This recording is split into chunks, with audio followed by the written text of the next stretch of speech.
her on last year, and then we got to so many other guests. We just couldn't coordinate our schedules, and now we've been able to do that.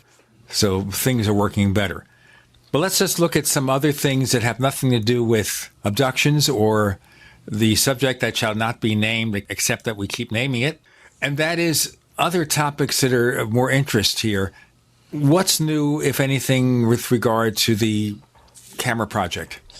Well, we have Ken Swinehart, our ISP, original ISP option, is now in contact with us again after a long period of silence. We kind of lost track of him. We didn't really know how to get in touch with him. He's back in the fold again and is going to be talking with Adrian, our new base station person, and figuring out a way to get him the high-speed internet that he needs. So I have a call in for Adrian. We're going to talk here in the next day or two. Probably by the time this is broadcast, I will have spoken with him, and we'll figure out which of these three options that we're going to use to go ahead and get that thing up and running. We have just a few procedural things that we need to do before we can actually start, getting the thing actually up and operating. We also need to do this because our team of software developers in Italy want to know if that software is going to be effective with the other 570N camera, which they used a 570N camera to do the development, and then we have the other one that's going to be placed at the base station. So we want to make sure that the software is going to be working. You would think that if it works on one camera, it'll work on the other. It didn't work on a second camera in California. It didn't work as well as we expected it to. So we figured out that bug, and we're hoping that we don't have any problems with the base station camera. So, it's 3 steps forward, 2 steps back, but it's going. And I'll be going up there again here in about a month to kind of, work out any bugs that might be there once we get this thing up on the roof and on the little tower that we're building there. So it's baby steps here, but, rest assured things are moving forward, and it's really good to have Adrian on board. He's very, very enthusiastic and seems to be a really, really up-to-speed guy in terms of the tech, and that's important because we need somebody that's going to be able to devote some quality time to making sure that this thing is operating properly. And then the next phase will be getting the all-sky cam operating properly, which is the camera that can give you a 180-degree view of the entire night sky, which will be the triggering mechanism for the other cameras. Once an event happens, it's triggered by the all-sky cam, and then boom, sends off the coordinate data to the other cameras. So we just have to take this thing incrementally and take it in steps. And we're going to then start discussing, once we get the all-sky cam and the camera at Adrian's up, and then figure out a way to get the one up at the Oasis, then we're going to kick into full gear with a Kickstarter or GoFundMe campaign and generate the cash that we're going to need to go ahead and maintain these internet accounts, and then also get the necessary funding together to start paying people a little bit of money. It seems that when people get paid, they tend to work a little faster and a little bit more diligently, and all this has been done on spec, and everybody's been volunteering their time up to this point. So it's important that everybody gets taken care of so that they have motivation. Nothing motivates a person like a little success and a little cash in the pocket. So that's the latest report. Now, as it stands now, we're still getting regular reports of strange events in that area? Yeah. Oh, yeah. Yeah, it's just burbling along. Boy, I wish we'd had it up about a year and a half ago. We had a series of events around Blanca that were just quite spectacular sounding, some pretty amazing light sightings, and then also out in front of the Great Sand Dunes around the location of I think it's the Medno Ranch. I'm not sure if it's still called that now. The Nature Conservancy has taken over parts of the Baca Ranch, and I think that spilled over on parts of the Medno. I'm not quite sure, but we had witnesses talking about lights out there. It'd be nice to determine whether the methane that's underground there is possibly creating the illusion of objects when, in fact, it actually could literally be like swamp gas. It could be methane somehow becoming illuminated out there. There's $2 billion worth of methane underneath that area there. So, we want to be able to determine and figure out exactly what we're dealing with, whether it's close to the ground natural phenomena, or these Bigfoot truck lights that people keep reporting out there over the years. And we had a witness who was working at the Hooper Hot Springs is just slightly north and west of the location of our last base station, and they were looking directly to the southeast and seeing these strange lights out there. It doesn't sound like methane to me. The lights are white and red. Usually methane is, I think, blue and green, with some red possibly, but I'm sure some of our listeners will correct me if I'm wrong here. But anyway, yes, we've had some events that if we had the cameras up and operating, they would have registered. So, I think it's important to get it up as quickly as we can, and then start logging the information, and then talking about getting the server to receive the signal, and then have it up there for everybody to be able to look at, and maybe having a little window on their computer when they're doing work and stuff. So more eyes are better than none. So, it's, again, like anything, it's we're taking it in stages. Just a brief reference to this. The new iPad software coming from iOS 9 from Apple this fall will, on the faster, newer iPads, allow you to set up a second screen, a second window, like a multimedia player. It'll work fine with this. Coming up in our next segment, we'll be talking to Kathleen Martin, who has been studying UFO abductions for a long time. She, of course, is Betty Hill's niece. So she had the upfront and personal encounter with that situation. And a lot of questions from our listeners. With Gene and Chris, you're in the Paracast. So here's what happened. I was placing an order online. The site went down. It took hours before it returned, but I'd already placed the order with another company. If your site goes down, you could lose business. And if you have a business or personal site, you'll want to know it's easy to run and it will stay online. At iWeb, your site is hosted on one of the most reliable networks in the world. Talk to a sales rep at iWeb.com. Use the promo code TechNightOwl for a special discount. First came Attack of the Rockoids, and it was a critically acclaimed success. And now there's The Coming of the Protectors. A former military intelligence man is contacted by a space woman in a dream that turns out to be a nightmare because evil forces on our distant planet are planning to conquer the Earth. This is gripping science fiction of the classic kind.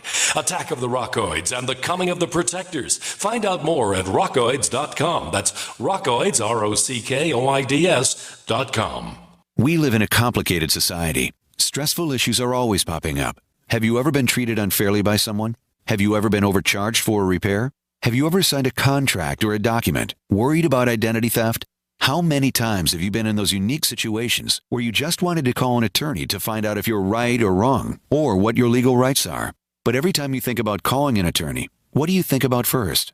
That's right. Who do you call, and how much will it cost? Our friends at Legal Shield have found a solution. With a nationwide network of 6,900 attorneys who average 19 years of experience, Legal Shield's law firms take over 40,000 calls per week helping their members. For less than $20 per month, you can have access to Legal Shield on everything from the trivial to the traumatic. Let Legal Shield stand up for your rights at lsprotection.com. That's lsprotection.com. Or call 855-340-SAVE, 855-340-7283. Results will vary from case to case.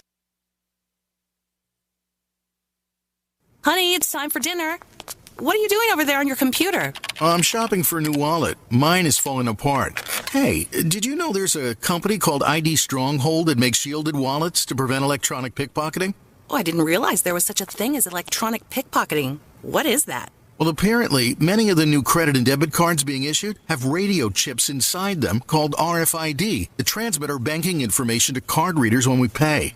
Unfortunately, a bad guy can also get one of these readers and go around the city scanning people, collecting their credit card numbers and personal information without us knowing it. Wow, that sounds scary. Since you're getting a new wallet anyway, you should definitely get an ID Stronghold shielded wallet. Are they more expensive? No. In fact, I can get a shielded leather wallet from IDStronghold.com for the same price or less than regular unshielded wallets from other stores. Sounds great. My wallet isn't falling apart yet, but let me pick one out too. I want to be protected, and these wallets at IDStronghold.com look fantastic.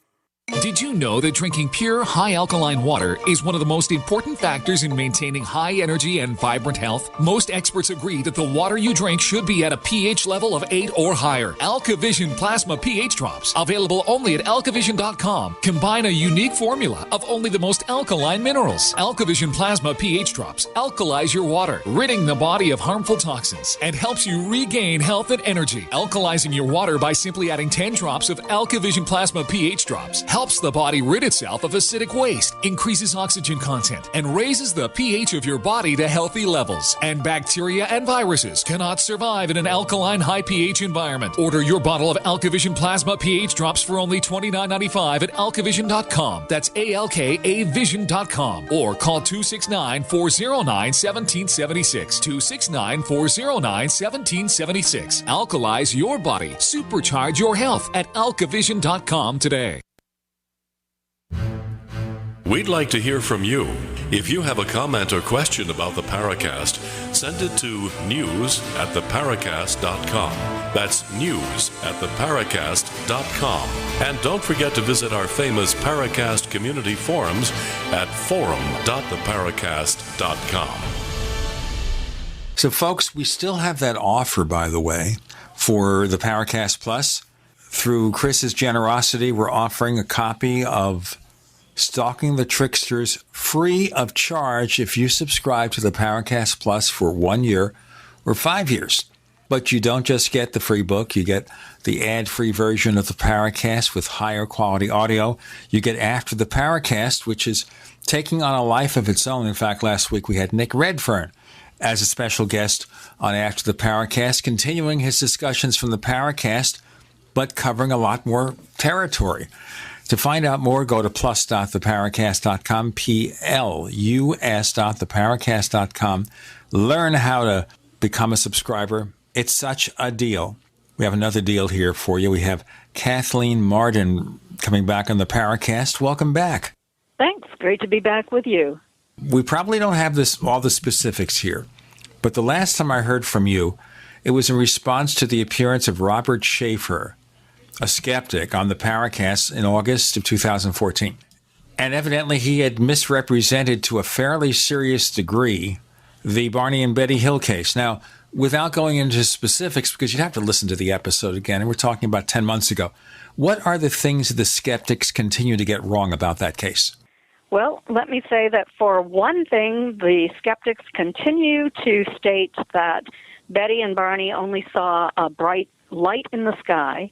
They say that they thought that the light was following them, and then that Betty had some dreams, and Barney believed her dreams, and that he simply confabulated his own story, and that is all complete nonsense.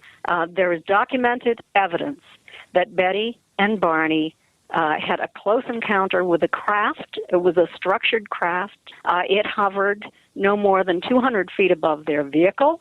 It descended to within 100 feet of their vehicle. There is documented evidence, and this is conscious, continuous memory. It's recorded in the original documents that Barney observed entities on board the craft who frightened him greatly, and he stated that they were, quote, somehow not human. This was a close encounter with non-human entities.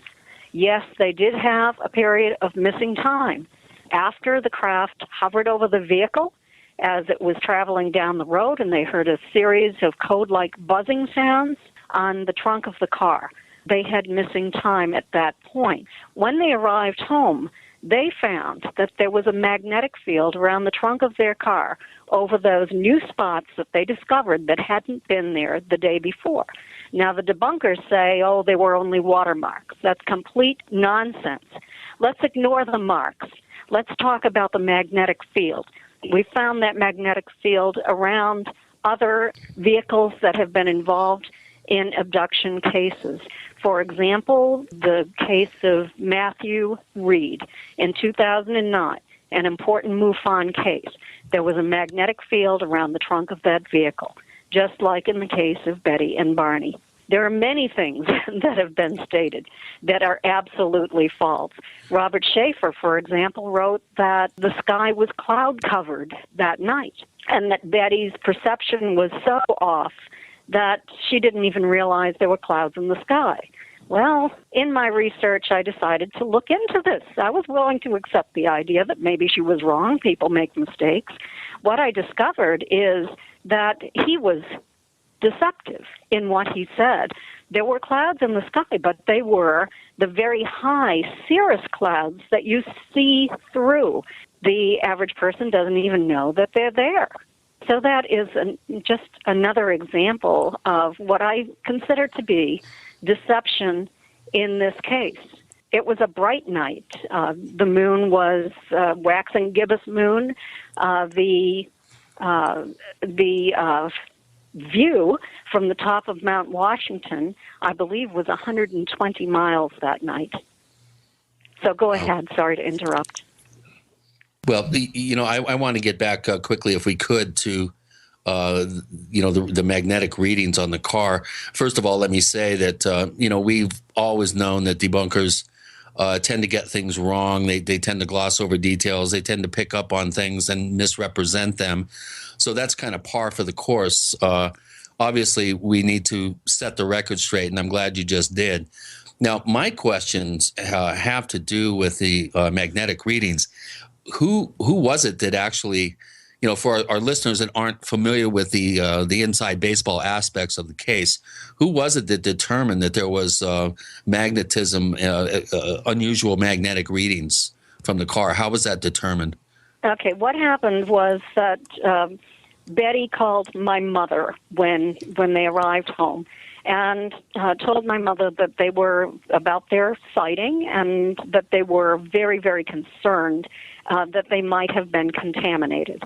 We had a neighbor who was a physicist, and so my mother told Betty that she would call our neighbor and see what the physicist suggested she do.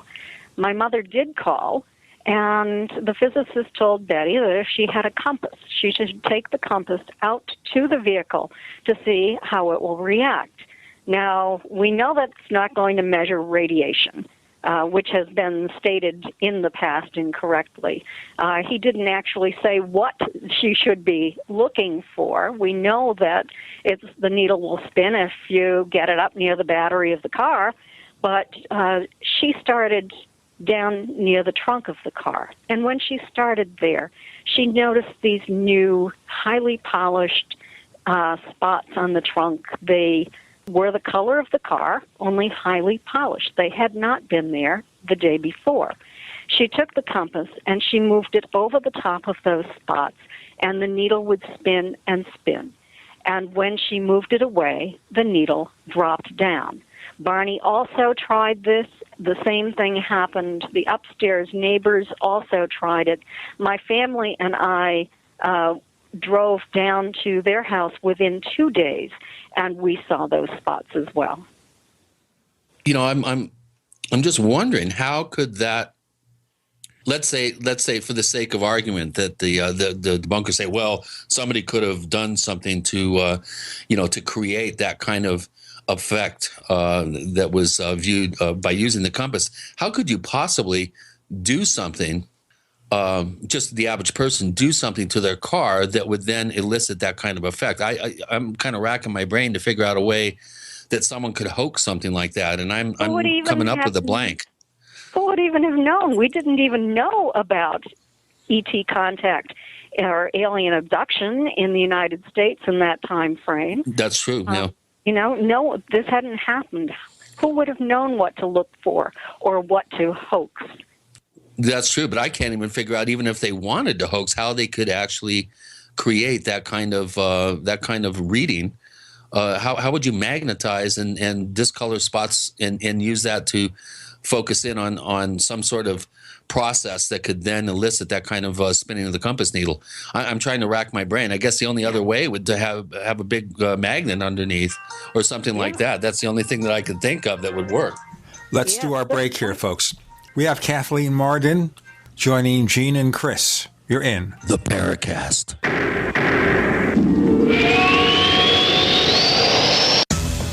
independently leading the way for the nation. Compelling talk for every political persuasion. We are GCN. We the people grow cotton, weave fabric, engrave ink, embed strips and fibers to protect from counterfeit, then carting to a private bank, having it lent back at interest, forcing taxes to service debt. This capitalism, or was Jefferson correct when stating a central bank issuing the public currency is a greater menace to the liberties of the people than a standing army? Hi, Ted Anderson. I'm placing a free silver dollar in a book that explains our monetary system. Call for your copy, 800-686-2237. It's time to understand the system. Call 800-686-2237. That's 800-686-2237. Do good people ever want to call an attorney just to find out if they're right or wrong? But every time you think about calling an attorney, what are you forced to think about first? Money. If you could call as often as you wanted and talk as long as you need without a bill, would you call? Worry less and live more with lsprotection.com. That's lsprotection.com, or call 855-340-SAVE. That's 855-340-7283. Results will vary from case to case. You pick up the receiver with your heart racing and sweat dripping from your forehead. You finally muster the courage to dial the number to call into your favorite talk radio show. It rings once, twice, and then... Hello, it's GCN. What's your name and the state you're calling from? Surprised you got through, you squeak out. Jason from Minnesota. Please hold. As you patiently wait for your turn, you begin to daydream about being a famous talk radio host and what it would be like to have your own show. Jason from Minnesota, you're up. Millions of loyal listeners worldwide waiting to call and talk to you. Caller, are you there? Cheering crowds surround you, calling out your name. Jason! Jason! Going once, twice. Okay, we gotta move on to the next caller. You blew it. Huh? Wait, no! Interact with the host you're listening to right now, online at GCNlive.com. Click on the community link. Engage with other listeners. Ask questions. Start debates. Don't agree with the host? Let them know. Be a part of the community at GCNlive.com. We live in a complicated society. Stressful issues are always popping up. Have you ever been treated unfairly by someone? Have you ever been overcharged for a repair? Have you ever signed a contract or a document? Worried about identity theft? How many times have you been in those unique situations where you just wanted to call an attorney to find out if you're right or wrong, or what your legal rights are? But every time you think about calling an attorney, what do you think about first? That's right. Who do you call, and how much will it cost? Our friends at Legal Shield have found a solution. With a nationwide network of 6,900 attorneys who average over 19 years of experience, Legal Shield's law firms take over 40,000 calls per week helping their members. For less than $20 per month, you can have access to Legal Shield on everything from the trivial to the traumatic. Let Legal Shield stand up for your rights at lsprotection.com. That's lsprotection.com. Or call 855-340-SAVE, 855-340-7283. Results will vary from case to case. Extend your life with Extendovite. Why do over 50% of North Americans suffer from some form of chronic ailment? Could it be due to a toxic overload? It's time to take back your life. Get the lead out as well as the cadmium, mercury, and calcium. Extendovite is a garlic cayenne supplement with 5 other herbs that acts like a natural Drano, cleaning out the stored toxins, restoring your energy and youthfulness that we've lost. If you would like to live your life free of sickness, pain, or fear, then Extendovite is for you. Available in either capsules or liquid, you too can see why Extendovite is the #1 heart drop available. To order, call 1-877-928-8822. That's 1-877-928-8822, or visit our website at heartdrop.com. Extend your life with Extendovite.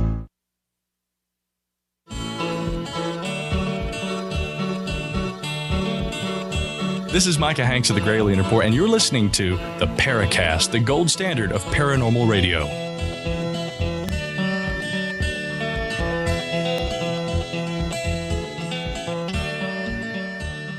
With Gina and Chris in the Paracast, Kathleen Marden, and she right now is correcting some of the errors with regard to the Barney and Betty Hill case and why this is something that couldn't have been staged. There were physical effects. And that's even before we consider the abduction experience itself. So even if that didn't happen, you'd still have a pretty compelling UFO case, right? Yes, you would. I think compelling is a bit of an understatement, although we have had some people come up with potential alternative theories about what actually could have happened.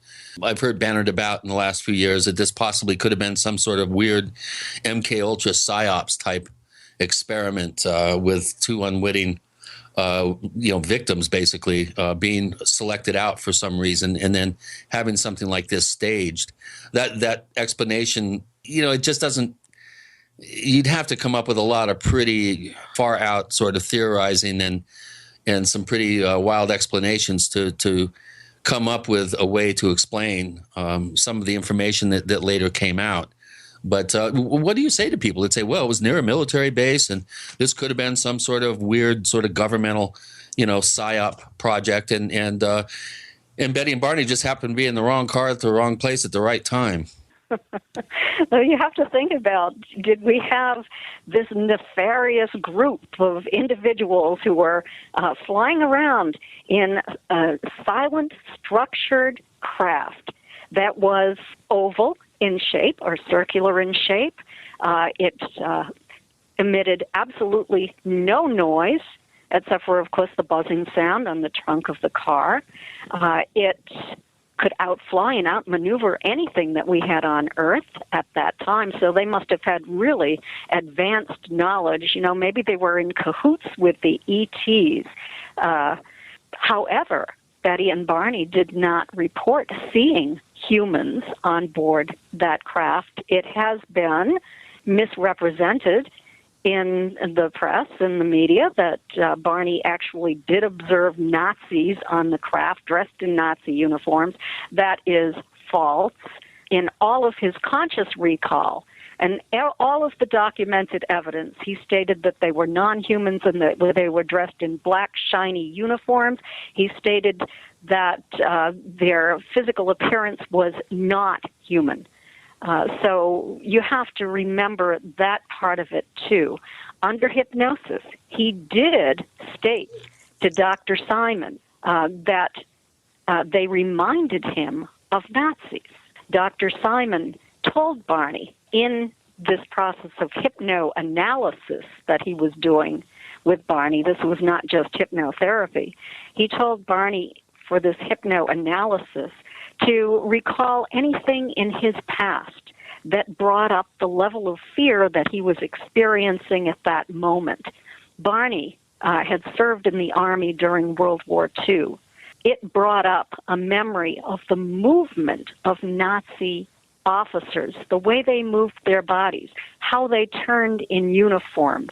During his first hypnosis session, after he had had a very violent abreaction to all of this huge release of emotion, Barney did erroneously state he looks like a Nazi. He is a Nazi. He never said that again. He said a lot of false things during this state of shock and trauma that he was going through. He had never said it before. He didn't say it in subsequent recall. And Dr. Simon did return him to that same spot over and over again in his memories as he was able to get a clearer view consciously of what actually did transpire during that time frame when he was so terribly frightened.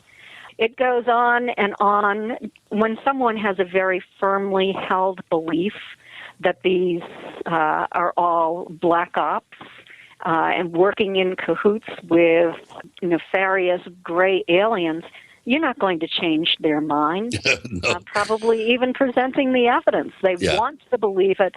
There's some kind of a thrill that they get out of believing it, and people are entitled to their own beliefs, I guess. Yeah.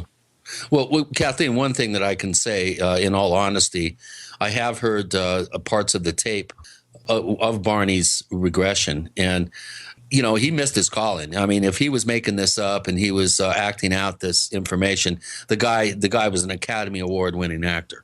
There's no question in my mind that he was relating things from a deep emotional state that had an incredible impact on him. There's no question about that in my mind. Now, correct me if I'm wrong, but you actually knew the man, and you were a child, but still you I'm sure you got a sense of his veracity, and why would somebody make something so outlandish up? There was no precedent for it, and just the emotional quality of his voice is almost chilling. If I remember correctly, I've only heard it once, and I forget who played it for me, but I remember I was very taken by. It sure sounded legit to me. Well, Dr. James McDonald asked Dr. Ben Simon, the psychiatrist, about this, and Dr. Simon said that the degree of emotional intensity in Barney during this event was as great or greater than he had ever seen in any of the soldiers, returning soldiers, that he had treated after World War II. It was very intense. And I have to tell you as well that at one point in Betty's experience on board the craft, Dr. Simon had to stop the hypnosis session early due to the degree of emotional trauma that she was experiencing at that moment. I think it would be pretty hard to make that up. And Betty and Barney would have no reason to make that up anyway. They were civil rights leaders. She was a social worker for the state of New Hampshire. He was appointed by the governor to serve on the U.S. Civil Rights Commission's State Advisory Committee. They never wanted this story to be made public. It was released to the public as the result of a violation of confidentiality, and it had a negative impact on their lives. Now, obviously, we've all heard about the experiences they report on board this craft. But the question I have here is, we hear, of course, about screen memories, where supposedly false memories are implanted on a person to cover up the experience. But the question I have here, by the same token, is it possible that the actual experience differed from what they remember? And they're only remembering either what they were told to remember or something they couldn't understand, and they interpret it in a way that seems to make sense. I can tell you that I have looked at this in terms of identifying screen memories. And the first thing that came to mind is when Betty and Barney had turned off onto that dirt road without intentionally doing that, and found that there were figures standing in the road and the car engine died. Barney, at that point, was talking about, was he looking at a Cheshire cat? He saw glowing eyes. Was this a cat up in a tree? Betty spoke about a jack-o'-lantern head. Now, were these screen memories, or were they only talking about the glistening eyes of the ETs? I'm not sure about that. It could possibly have been a screen memory. But very quickly, Betty and Barney did notice that there were non-human entities standing in the road, and that they divided into two groups and approached the car. Let's get on to other possible screen memories.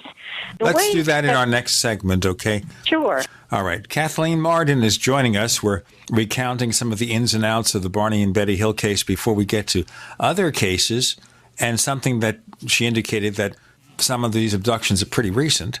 We'll have more to come with Gene and Chris. You're in the Paracast.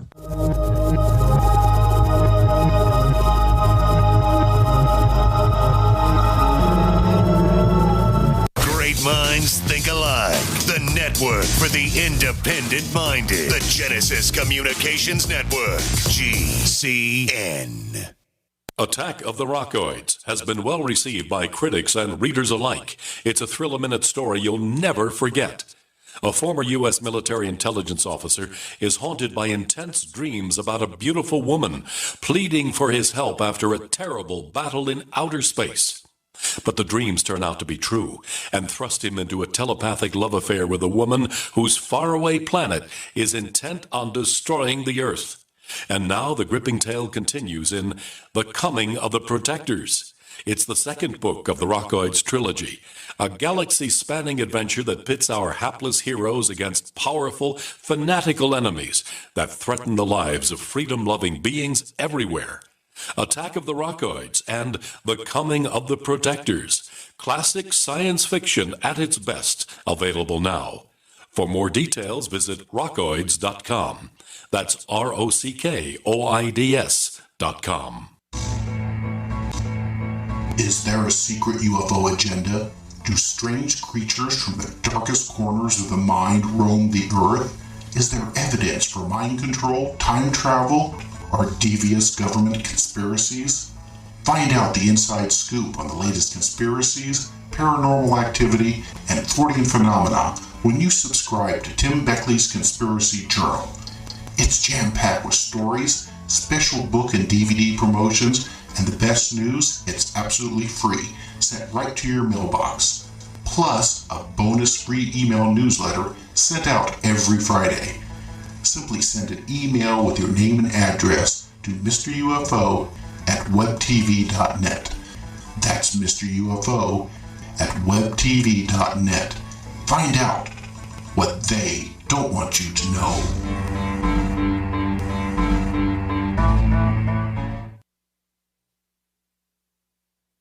Friends, this is Alex Jones for MidasResources.com. For more than 15 years, I have exclusively used Midas Resources for all my precious metal needs. Whether it's bullion or collectibles you're looking for, Midas Resources is simply the best.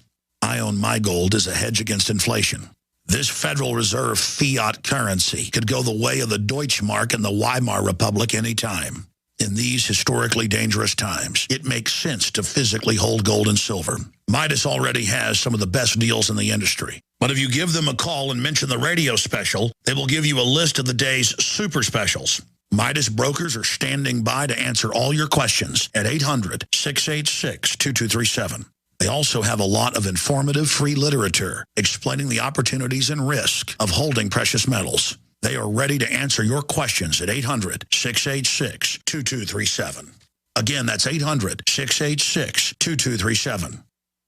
Hi, this is Steve Sanchez, and based on a recent study, it was found that 57 million Americans had legal issues over the last 12 months, but only 60% of those studied sought out the services of a lawyer. Why? In a nutshell, affordability. Well, my friends at Legal Shield have created a solution that can help you not if, but when you need an attorney. For as little as $17 per month, Legal Shield will provide you unlimited access to qualified attorneys at an accomplished law firm for advice and counsel on legal issues, no matter how serious or trivial. For over 40 years and with 1.4 million families across North America, Legal Shield can help you, the loyal GCN listener. Representatives are standing by now to answer your questions, so call them now at 1-855-340-SAVE. That's 1-855-340-7283, or visit them at lsprotection.com. That's lsprotection.com. Results will vary from case to case.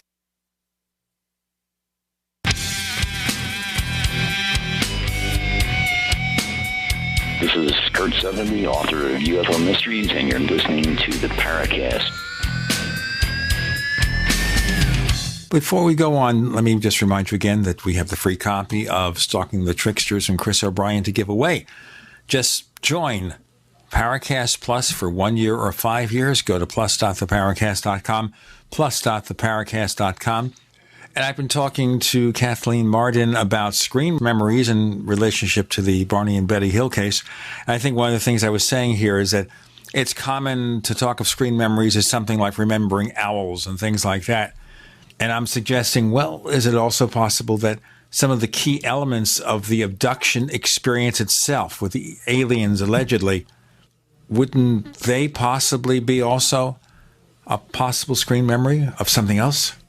What I'd like to say is that oftentimes the ETs will place their eyes very close to an experiencer's eyes and impart information to the experiencer.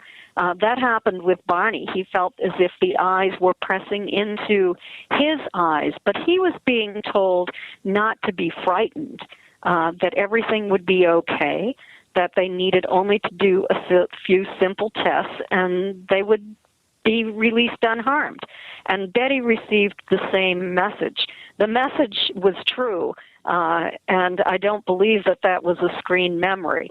If we go on to, take a step-by-step analysis of the process that Betty and Barney each went through on the craft, they were describing the same thing. But Betty used many more words. She always used many more words in her descriptive details than Barney did. And Barney had his eyes closed.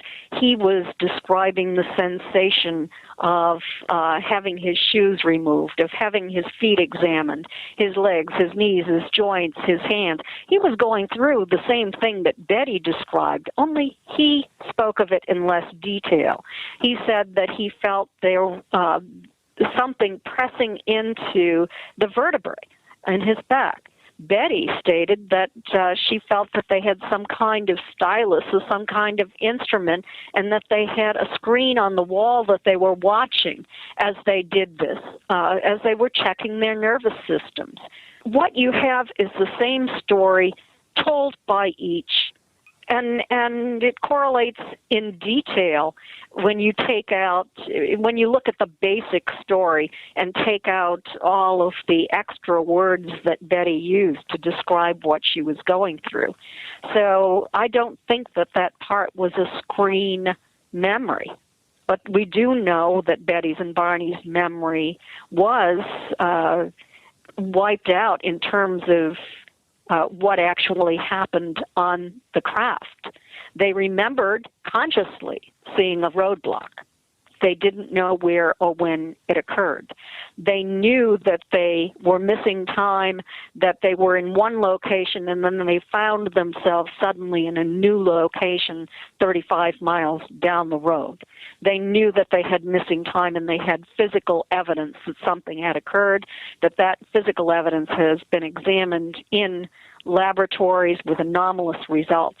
There's a whole lot of evidence that something occurred here and that it was non-terrestrial in origin. But in terms of screen memories, I can only say possibly at the beginning when Barney thought he was looking at a Cheshire cat and that Betty thought she was looking at a jack-o'-lantern head.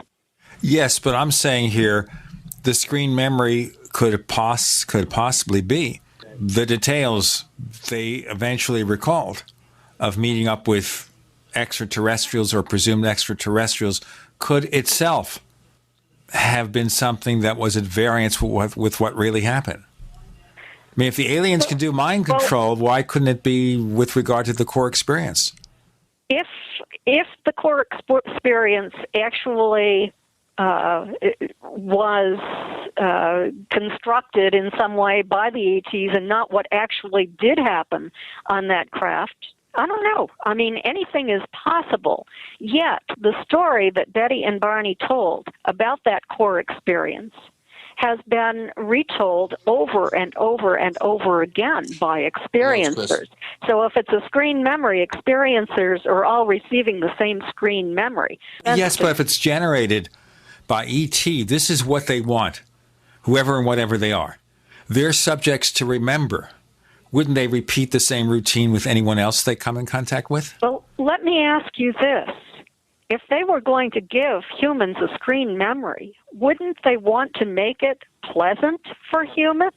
Why would you want individuals on board the craft going through some kind of very strange physical examination? Why would you want someone to remember a needle being plunged into their navel?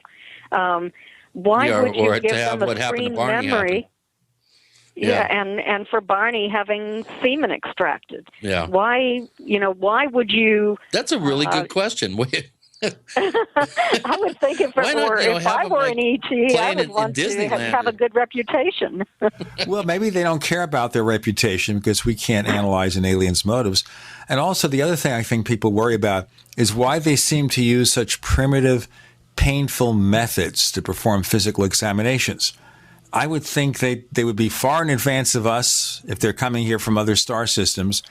Why can't they just do it painlessly and respect the local populace? It sounds to me like they're treating us like just animals, nothing to take seriously.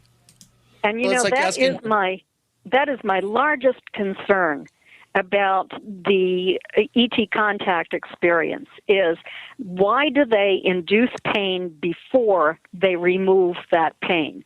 Why don't they just do that process so that the human doesn't feel the pain to begin with? And I wish that I could communicate that message to them, because it is simply not fair for them to be doing that to people. Well, of course, as I said, we don't know what their motives are. Certainly, if they're not hostile towards us, why would they inflict pain? Yeah. Because isn't it true that if you undergo an abduction experience, regardless of the source, it's painful, it's traumatic? I mean, if ET's coming here and doesn't mean us harm, why cause such grief?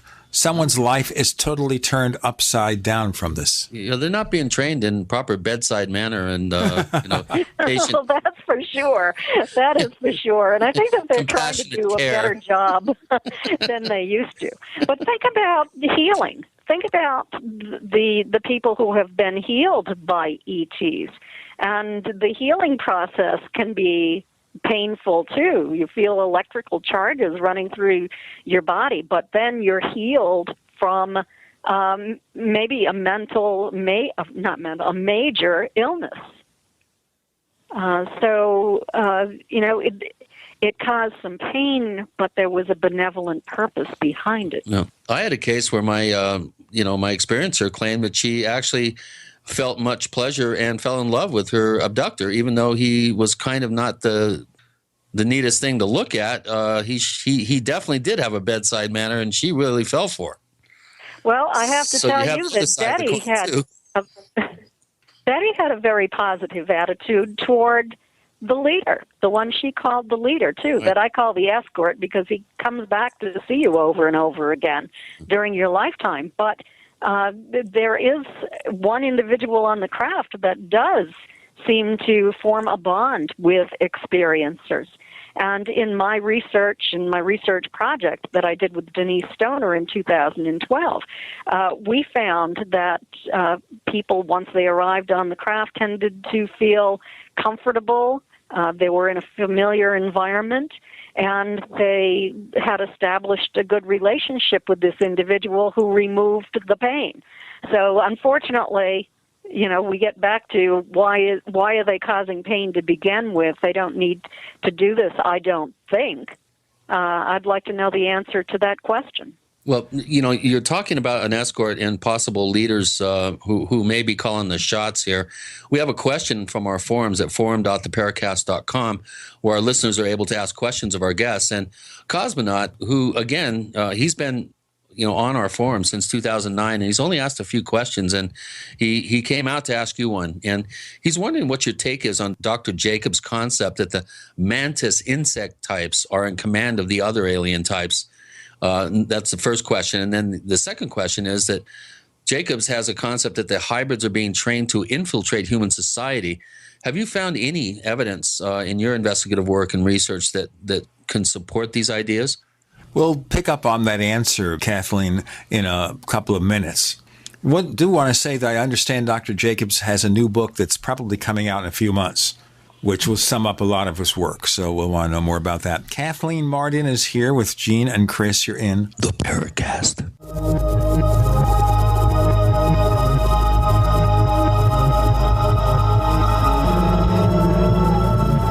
Independently leading the way for the nation. Compelling talk for every political persuasion. We are GCN.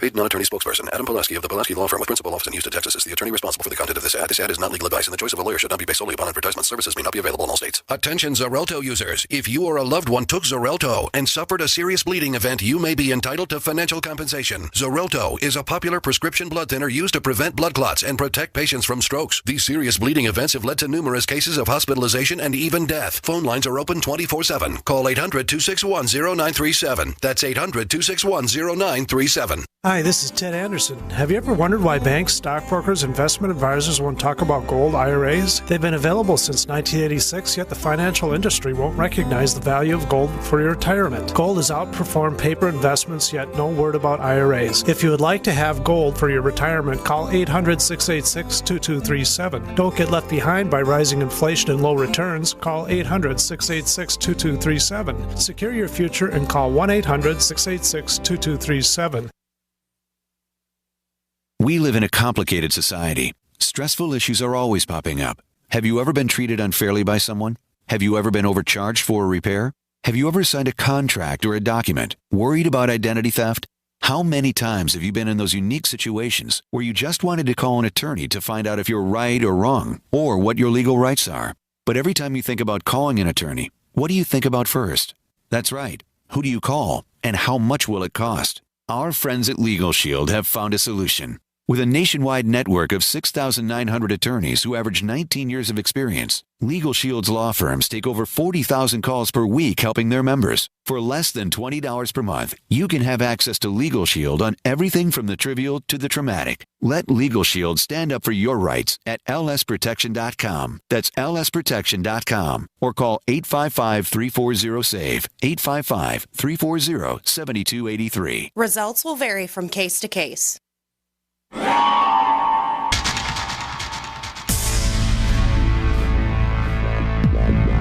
Welcome back to the Paracast, the gold standard of paranormal radio. And now, here's Gene Steinberg.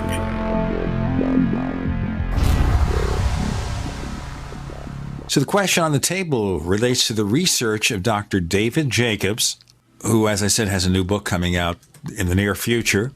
We have Kathleen Martin with us. You have a response?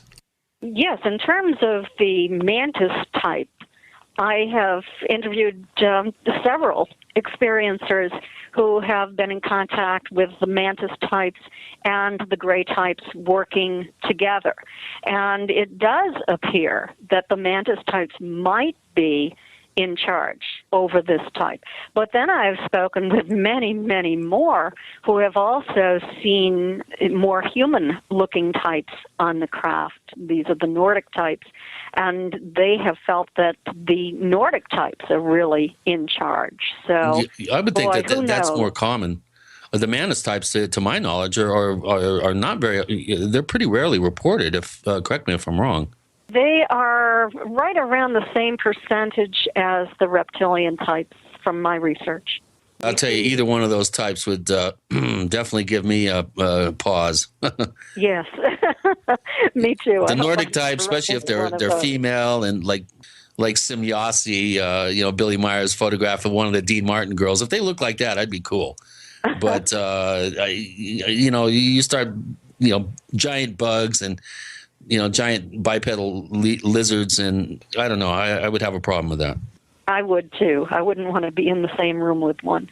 Now, the other question was about David Jacobs' hybrid theory, that hybrids are being raised on these crafts and that they are going to infiltrate our society. I'm still on the fence about that one. What I have found is that it appears that when we talk about experiencers where this is occurring along genetic lines, that there is some alteration taking place to the human fetus, and that the fetus that is developed into a baby and is born on Earth often tends to have a very high IQ, to be more empathic than most humans. They might be intuitive or psychic. They appear to have special gifts that most kids simply don't have. So there appears to be some genetic alteration along human lines. Now, are they inserting some alien DNA in there instead of splicing process? I have no idea about that. But there does seem to be changes in these babies that are born that are also changes that take place among experiencers. So I really don't know that what is going on there in terms of hybrids infiltrating our society. I only know of individuals who believe they are hybrids, that they have been hybrids born to American families and have grown up in American families but believe that they are part ET. Do I have any evidence of that? No. It's all anecdotal reports. So it's not like the old TV show from the 60s, The Invaders. They don't walk around with their pinkies kind of stuck up in the air and kind of crooked. No, I'm afraid not. Wouldn't it be nice if it was that simple, to be able to ID them that way? Oh, there's a guy with a crooked pinky. Quick, grab him. Right, and these individuals who are having this happen and reporting it confidentially certainly do not want to take part in medical examinations or to have their children's names released to the public because they're fearful of what might happen to them and their children. There are some pretty nasty people out there. Well, the big question we have here is if there are human alien hybrids, and I'll assume there's genetic compatibility or ET is capable of creating that compatibility, how do we prove it? Even if someone remembers an experience aboard a spacecraft that this is going on or is told this is happening, how do we prove that theory? Unless we have people who we could show by dint of their DNA that there's something weird going on. And will this even show up in our DNA tests? We have a lot of DNA now that we consider to be junk DNA. But what if that DNA is spliced into what we consider to be junk DNA and is meaningless? We would never be able to prove that. Well, the question is here then, which goes back to the kind of work Dr. Jacobs has done, how widespread do you think UFO abductions are? And is it something that is happening among all elements of the population in all countries? Well, I can tell you that in the past year, and I am MUFON's Director of Experiencer Research, we put out a questionnaire. And people can go online at MUFON.com and they can take this 30-question questionnaire, fill it out, and the information goes back to me. What this gets them is if they want to speak with a member of my team about their experiences, and this would be someone who is being non-judgmental and supportive, they can get that, or they can find out what they might have in common with other experiencers. But what I wanted to say, now that I have led up to that, is that we've received over 1,000 reports in the past year alone. This is pretty fast. I'm just awestruck by the number of individuals who believe that they have been taken. Wow. And are very concerned about this. 1,000. I used to think that 3.7 million Americans who were believed to be experiencers in the study that was done with Bud Hopkins and others, the Roper poll, I thought that was inflated, but I'm beginning to wonder if it actually is. So many people are coming forward and stating they believe this has happened to them.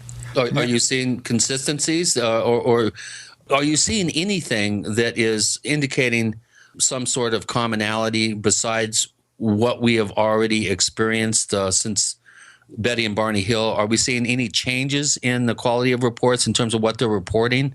Is there any sort of trends that you see? What I'm finding is that there are more and more individuals who are finding pattern marks on their bodies, and I don't want to tell the public what those marks are, but I'm finding that kind of thing. I'm also finding individuals who have memories of experiences on the craft.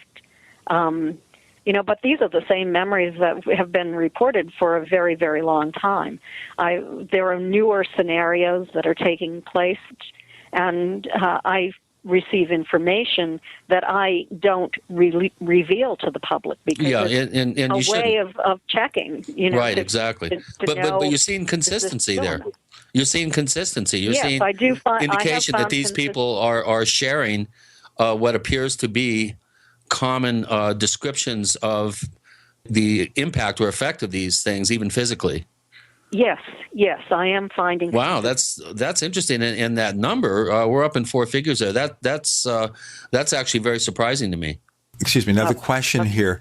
Kathleen, I'm sorry to interrupt you. We're going to break in about a minute. I wanted to really push this forward. Of these cases reported, 1,000, are they recent abductions or experiences over a lifetime? Experiences that have occurred over a lifetime, recent only because they have been revisited recently.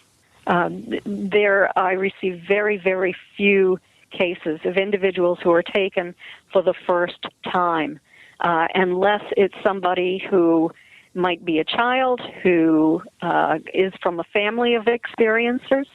But for the most part, these are all repeat experiences that are taking place following family genetic lines. That's the thing I wanted to ask, whether UFO abductions, as some suggest, died down a long time ago, or they still were continuing at a pretty high rate. We'll have more to talk about there. Kathleen Marden is here. She'll be answering your questions at forum.theparacast.com. With Gene and Chris, you're in the Paracast.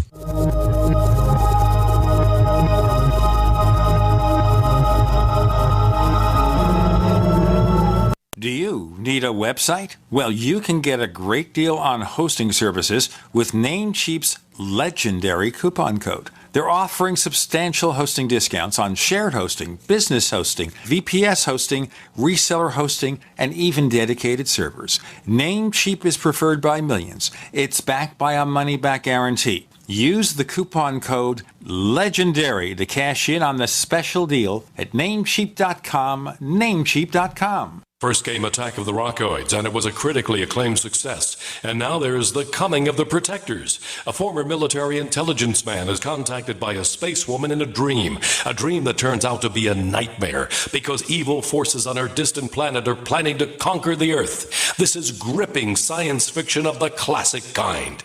Attack of the Rockoids and The Coming of the Protectors. Find out more at rockoids.com. That's Rockoids,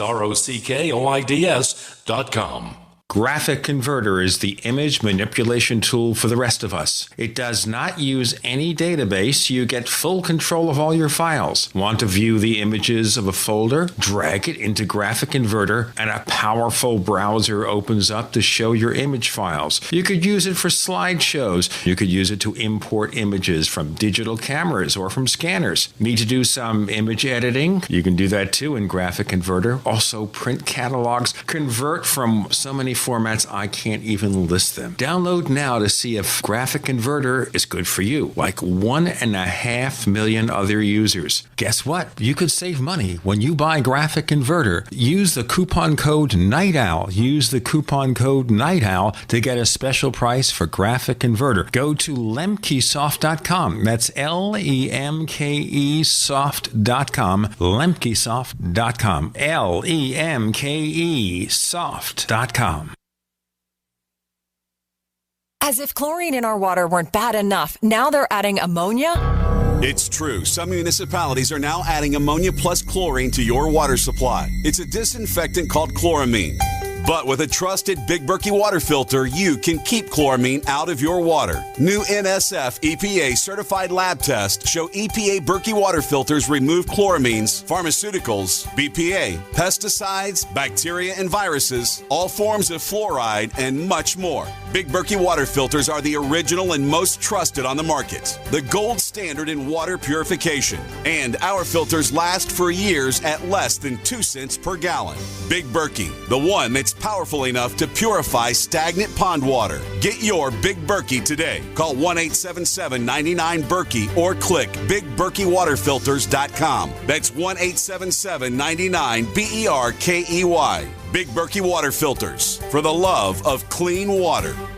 Extend your life with Extendovite. Hey neighbor, what are you doing digging? You had a heart attack last year. Oh, I know. I was told no more hard labor. Then why are you digging? Well, I've been taking Extendovite. It's been approved to help my heart. Extendovite? Is that a new drug? No, not a drug. It's more like an herbal combination made from garlic and cayenne. Herbal? How can that help? Well, actually, we've taken herbs for thousands of years. Extendivite is doing the job for me. Does your doctor know about Extendivite? Yeah, my doctor knows, and he said it seems to be working for you, so don't stop taking it. I feel great taking Extendivite. I don't want to stop. To order, call 1-877-928-8822. That's 1-877-928-8822. Or visit our website at heartdrop.com. Extend your life with Extendovite. We'd like to hear from you. If you have a comment or question about the Paracast, send it to news@theparacast.com. That's news@theparacast.com. And don't forget to visit our famous Paracast community forums at forum.theparacast.com. So once again, the question I had asked, and she was responding to, Kathleen Martin, was whether abductions kind of died off for the most part a few years ago, or they had been continuing. And I guess on the basis of your answer, they still go on. Do you see a higher percentage, a lower percentage, Kathleen Martin? What? I'm seeing a much higher percentage than has ever been reported before. People are coming forward, and many people in their 50s and 60s are coming forward now because they feel that they can risk telling someone about this. And I have to tell you that some of these reports are from highly credible individuals as well, even military officers and airline pilots and that sort of thing. So, yes, these are not a bunch of nuts who are coming forward to tell what has occurred. And for the most part, these events have occurred many, many times. Very seldom do we receive cases that are brand new, where, Betty and Barney's case was a dream case. Travis Walton's case was a dream case. We had evidence. We had witnesses in those types of cases. We're not finding that very often nowadays. What we're finding is just that it follows family genetic lines, and that there are certain characteristics that are prevalent in all of these different cases. Well, that's something that I'd like to point out here, and that's and I think this is very important for the skeptical community to be aware of, and that is that it's not just Billy Bob or Betty Sue in a trailer park in some rural area of the country here. As you pointed out, we're talking about credible witnesses in some cases. In many cases, it sounds like that people that you would not suspect would come forward with a tale like this or a claim like this are coming forward and saying that they've had these experiences, and that to me is really important to point out to the skeptical community. I think by and large, a lot of these, the Schaefers and the Lance Moody's and the Phil Classes of the world tend to just paint with a broad brushstroke, saying these are just individuals that need a life, and they're seeking attention, and they're just grandstanding, or whatever excuse you can come up with for someone to come forward with a fraudulent claim like this. But from the sound of it, it doesn't sound like that's a case at all. That we're actually seeing people with a lot to lose that are coming forward possibly later on in life, as you said, in their 50s and 60s. I mean, I had an experience when I was 7 years old that I can't explain that involved non-human entities. So I personally, have a a very deep connection to this subject, although I'm often, I accuse myself of being in denial about it, which I guess I am in some sense of the word. But I think it's really important to underscore that fact that we do have the quality of witnesses, and not only what you're describing, Kathleen, from this past year, but over the years, there definitely is something to this. And, I think more attention needs to be more objective attention needs to be placed on this. And I think you're a very good person to be in the driver's seat here in terms of being someone that's working with these people, because you do sound, I think, fairly grounded and objective, and you have a lifelong interest in this. I mean, this is something that struck close to home in your family with your aunt. One thing that I'm interested in to know, and this goes back to a question that we have on our forums at forum.theparacast.com. Again, this comes from Cosmonaut, who you've pulled out of our lurker closet here. What about multiple abductions? You know, I ran into Dale Musser here at the recent International UFO Congress. I hadn't seen Dale in quite a number of years, at least 12 or 13 years. I had spent a bit of time with him back in the mid-'90s.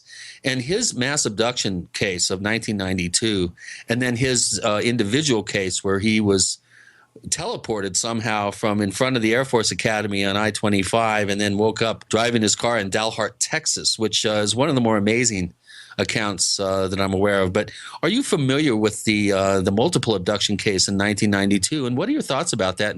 And could you also give our listeners a little bit of a rundown on that case? Because it's quite a unique one. Well, I wanted to talk about the multiple abduction case that I wrote about in the alien abduction files. And this I was getting to. I wanted you to kind of dovetail into that. Okay.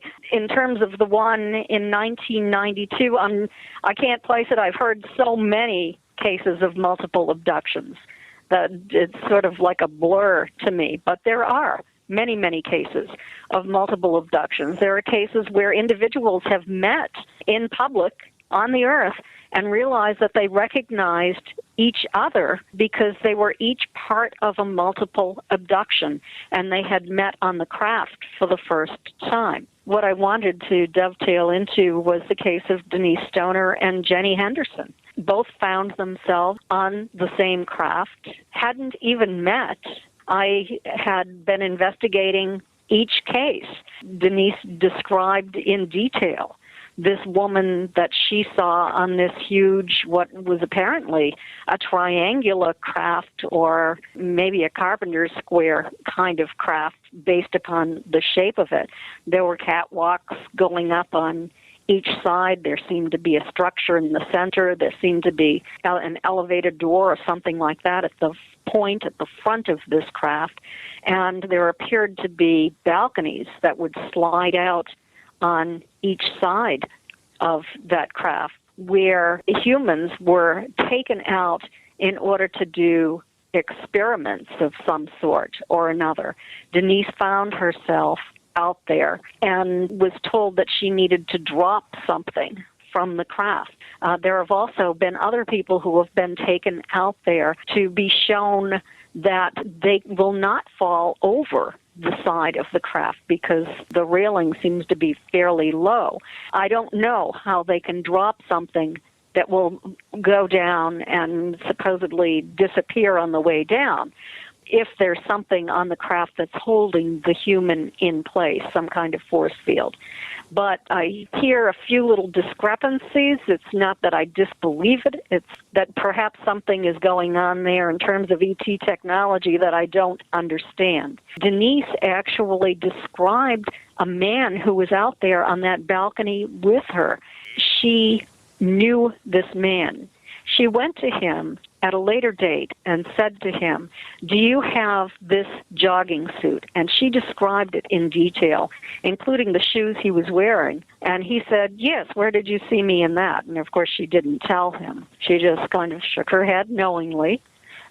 He does not believe that UFOs and alien abductions are real, by the way. I thought that was rather hilarious. But she also spoke about a human insurrection that was taking place on that craft. The gray ETs had lost control of this large group of humans. And let's go into more of that in our next segment. The human insurrection. Oh, right. Sounds like the TV show Falling Skies a little bit, where we fight back against an alien invasion. That's on, I think, TNT Network or something. Kathleen Marden with Gene and Chris. You're in the Paracast. Not just an alternative to the mainstream media. We're the premier independent talk radio network. We are GCN. First came Attack of the Rockoids, and it was a critically acclaimed success. And now there's The Coming of the Protectors. A former military intelligence man is contacted by a space woman in a dream that turns out to be a nightmare because evil forces on her distant planet are planning to conquer the Earth. This is gripping science fiction of the classic kind. Attack of the Rockoids and The Coming of the Protectors. Find out more at rockoids.com. That's Rockoids, ROCKOIDS.com. So here's what happened. I was placing an order online. The site went down. It took hours before it returned, but I'd already placed the order with another company. If your site goes down, you could lose business. And if you have a business or personal site, you'll want to know it's easy to run and it will stay online. At iWeb, your site is hosted on one of the most reliable networks in the world. Talk to a sales rep at iWeb.com. Use the promo code TechNightOwl for a special discount. As if chlorine in our water weren't bad enough, now they're adding ammonia? It's true. Some municipalities are now adding ammonia plus chlorine to your water supply. It's a disinfectant called chloramine. But with a trusted Big Berkey water filter, you can keep chloramine out of your water. New NSF EPA certified lab tests show EPA Berkey water filters remove chloramines, pharmaceuticals, BPA, pesticides, bacteria and viruses, all forms of fluoride, and much more. Big Berkey water filters are the original and most trusted on the market. The gold standard in water purification. And our filters last for years at less than 2 cents per gallon.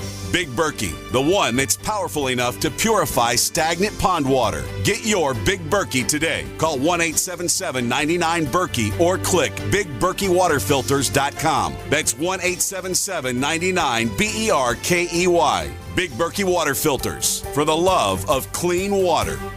We live in a complicated society. Stressful issues are always popping up. Have you ever been treated unfairly by someone? Have you ever been overcharged for a repair? Have you ever signed a contract or a document? Worried about identity theft? How many times have you been in those unique situations where you just wanted to call an attorney to find out if you're right or wrong, or what your legal rights are? But every time you think about calling an attorney, what do you think about first? That's right. Who do you call, and how much will it cost? Our friends at Legal Shield have found a solution. With a nationwide network of 6,900 attorneys who average over 19 years of experience, Legal Shield's law firms take over 40,000 calls per week helping their members. For less than $20 per month, you can have access to Legal Shield on everything from the trivial to the traumatic. Let Legal Shield stand up for your rights at lsprotection.com. That's lsprotection.com. Or call 855-340-SAVE, 855-340-7283. Results will vary from case to case.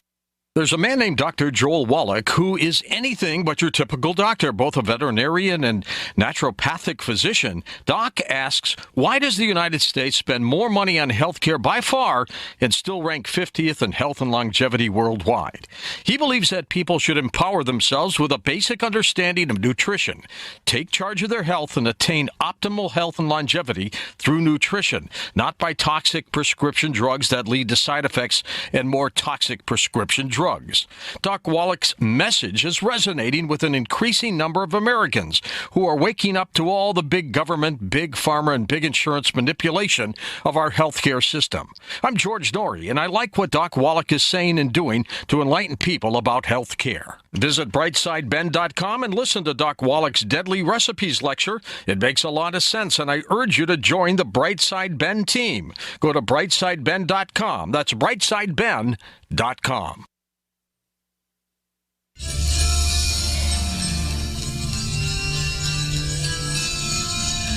Hi, this is Bryce Abel. I'm the producer of Dark Skies, the co-author of AD After Disclosure, and you are listening to the Paracast, the gold standard of paranormal radio.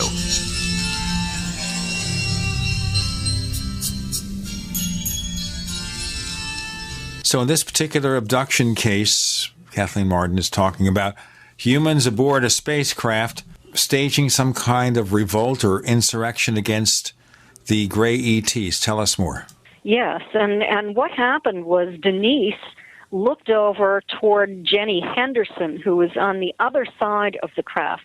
And Jenny's story is also told in the alien abduction files by myself and Denise Stoner. She saw Jenny attempting to flee, and Jenny was holding the hand of another woman, and they were running to attempt to hide from these grays. There were also grays streaming down, large numbers of grays streaming down this corridor, or this catwalk, in the direction of the humans, and finally took control of them. But it was very upsetting for all of those who were involved. It seems that the project that was to take place that night ended abruptly, and the humans were returned at that point. It did not continue. Is there a particular profile, and I kind of mentioned this briefly before, as to the kinds of individuals who tend to be abducted? And I was asking that in relation to a question about whether it happens among all racial categories around the world. It does appear to happen across racial categories, religious lines, economic lines, all around the world. Yes. Daryl Sims has come up with a interesting theory that people of Cherokee and Irish ancestry tend to have a higher incidence of abduction experiences. And there's a project that's headed by Dr. Tyler Kochjohn, where they did a fairly extensive survey, and they also found that there is an apparently a Irish Cherokee racial type that seems to be more susceptible to these types of experiences. Have you investigated any of this, or are you aware of it? I'm aware of it. I have not actually done a statistical study on it of my own. Yes, I know Daryl well. I've talked to him many, many times over the years. I see him at least once a year. And very, very interesting that there is this Irish and Cherokee or Native American connection. Because I have both those two. Oh, go ahead. I have both those two genetic. I do too. My great-grandmother was a Cherokee, and I'm a German-Irish on my mother's side. Uh-huh. So, there's something else that you have in common with other experiencers.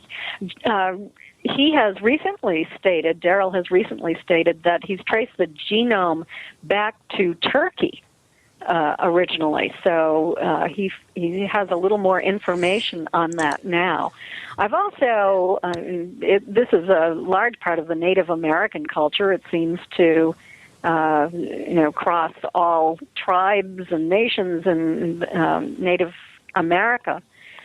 Also, I have had many, many reports from people of color and many individuals whose parents served in the military. They were kids growing up, maybe in another part of the world even. Yeah.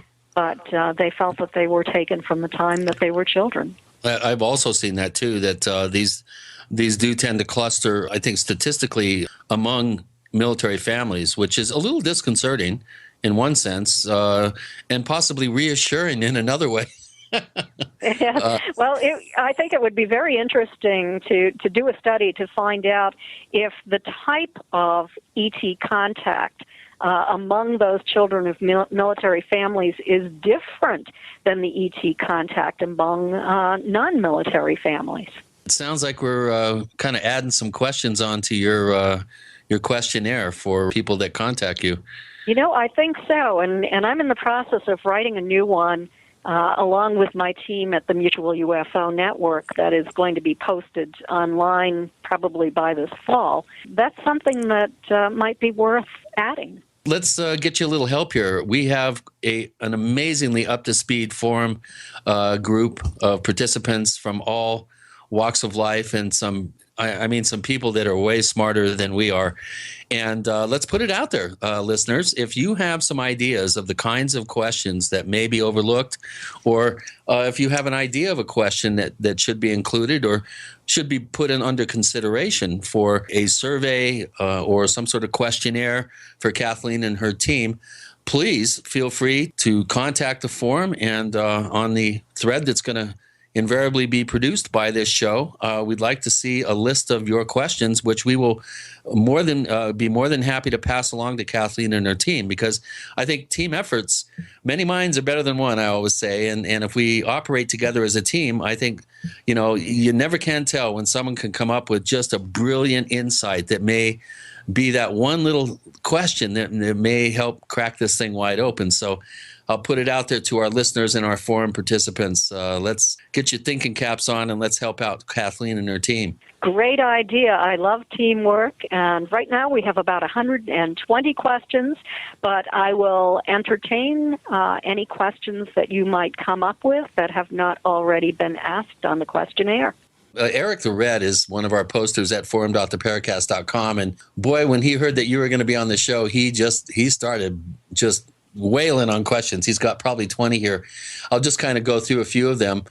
How do you ensure that when you're interviewing an abductee that they haven't talked themselves into a false narrative based on possibly, he gives the example of a sleep paralysis type episode. Is there a way that you can quickly discern whether somebody is maybe dealing with some sort of internal psychological process versus something that is a bona fide abduction experience?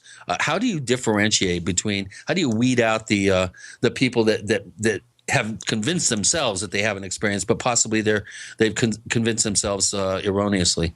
Well, I can't say that this is something that I discern within a few minutes. It's a process that takes time. And I'm very lucky to have a team of professionals who work with me. One is a retired clinical psychologist, Michael Austin Melton, who is very, very valuable on the team. We also have a retired medical doctor on our team, and we have other experiencers too. So sometimes this is a team effort.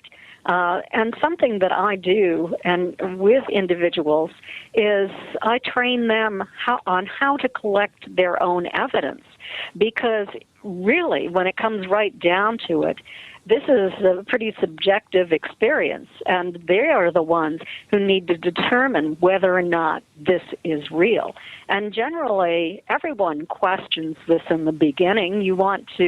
Most people want to be able to explain it away. They want to say, no, this was sleep paralysis, this was a hypnagogic hallucination, there's something wrong with me. But as they collect evidence, as they keep a detailed journal of their memories, as they look for fluorescence on their bodies, they look for marks on their bodies, they photograph them, they keep a detailed account of exactly what they are, they will eventually be able to determine for themselves whether or not this is real. Yeah, I think that's really good. It's a good idea.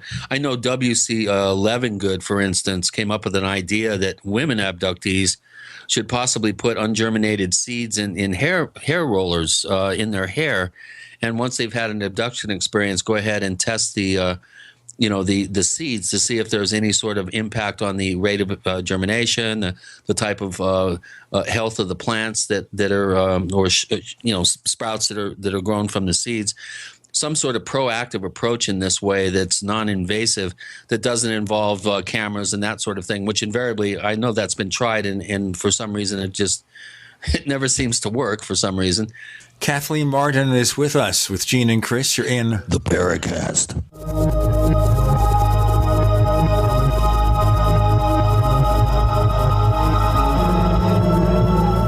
A little right, a little left, but always independent-minded. The Genesis Communications Network, GCN.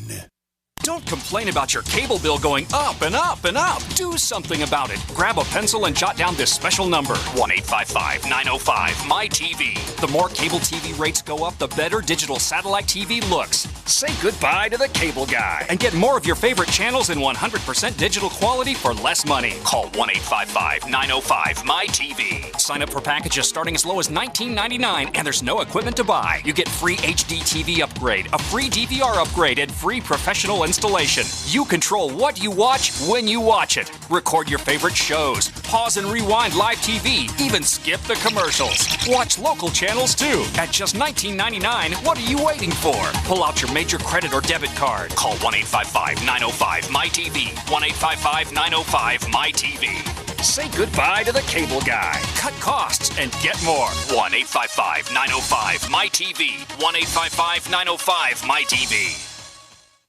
Did you know that drinking pure, high alkaline water is one of the most important factors in maintaining high energy and vibrant health? Most experts agree that the water you drink should be at a pH level of 8 or higher. AlkaVision Plasma pH Drops, available only at alkavision.com, combine a unique formula of only the most alkaline minerals. AlkaVision Plasma pH Drops alkalize your water, ridding the body of harmful toxins, and helps you regain health and energy. Alkalizing your water by simply adding 10 drops of AlkaVision Plasma pH Drops helps the body rid itself of acidic waste, increases oxygen content, and raises the pH of your body to healthy levels. And bacteria and viruses cannot survive in an alkaline high pH environment. Order your bottle of AlkaVision Plasma pH Drops for only $29.95 at alkavision.com. That's ALKAvision.com. Or call 269-409-1776. 269-409-1776. Alkalize your body. Supercharge your health at alkavision.com today.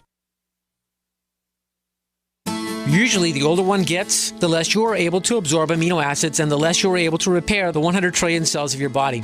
As a result, you'll have less energy, your tissues will shrink, and you'll become wrinkled. An older person will typically injure more easily and heal more slowly. Not fun. However, if you can consume a protein powder that is easier to absorb, then you may be able to gain back some strength, muscle, and speed of recovery. One World Whey is a highly digestible whey protein powder that may be the perfect answer for you. My name is Errol. I'm 74 years old. You know, the taste of One World Whey is amazing. I play pickleball, and since taking One World Whey and your trace mineral supplement, I have more energy and recover faster from my working out. I used to take another grass-fed whey protein powder, but now I'm getting much better results using One World Whey. Call 888-988-3325. That's 888-988-3325. Or visit oneworldway.com. All loans subject to OnDeck score approval, must be in business at least 1 year to apply. Attention small business owners needing financing. Are you too busy running your business to deal with the slow lending process of your bank? Are you frustrated at the paperwork and delays just trying to get a decision? Then you need OnDeck, the A+ Better Business Bureau rated small business experts, where our simple application process takes as little as 10 minutes and funding could be available in just one business day. At OnDeck, we focus on your business operation and cash flow, not just your personal credit score. And we're ready to help with loans of up to $250,000. True business loans, not credit card advances. OnDeck provides financing to a wide variety of small businesses like restaurants, plumbing, landscaping, freight trucking, and healthcare providers. If you're frustrated with the paperwork and long decision times of traditional lenders, contact OnDeck. Funding could be available in just one business day. OnDeck is publicly listed on the New York Stock Exchange and has provided over $2 billion to small businesses like yours. So go to OnDeckLending.com today or call 800-293-6819. That's 800-293-6819.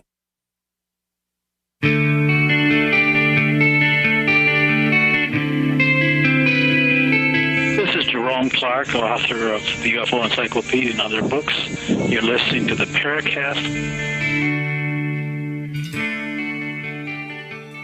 Let me throw this out here, and one of the criticisms often made about abductions, Kathleen Martin, is that they seem to happen in isolation or with one or two people, but there's no way for anyone to assemble a bunch of scientists to watch over, say, someone having frequent abductions and see what happens.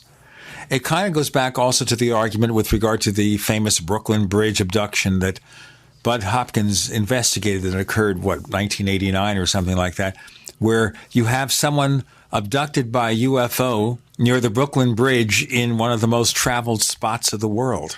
So the question I guess one would ask here is, if scientists were monitoring the bedroom of somebody who was often abducted, would it not occur? Would they see something, or would it happen and they'd see nothing? Well, let me say first that it's not true that no one saw the abduction of Linda Cortile. Yeah, there have been some people. I'm referring to like a mass amount of people in a widely traveled area. A mass amount of people, well, a lot of people don't look up, first of all. People are always writing to me and saying, there was a UFO overhead. I was trying to point it out to people, and no one even wanted to look. What causes that? I don't know. Many people have told me that these are experiencers. They've had a close encounter with a UFO. Some people in the group saw it, whereas others could not even see it. How do you explain that? I don't know the answer to everything. There are so many perplexing things about this phenomenon that we just don't have answers for. You're raising something here which is a bigger question here. If this is a normal physical encounter, in other words, a spaceship lands, they do whatever they have to do to pick up their quarry or their victim and take them on board. You would think that anybody in the vicinity would see it. If they don't, is there some sort of mind control, or is there something about it that only those who are experiencing it see it?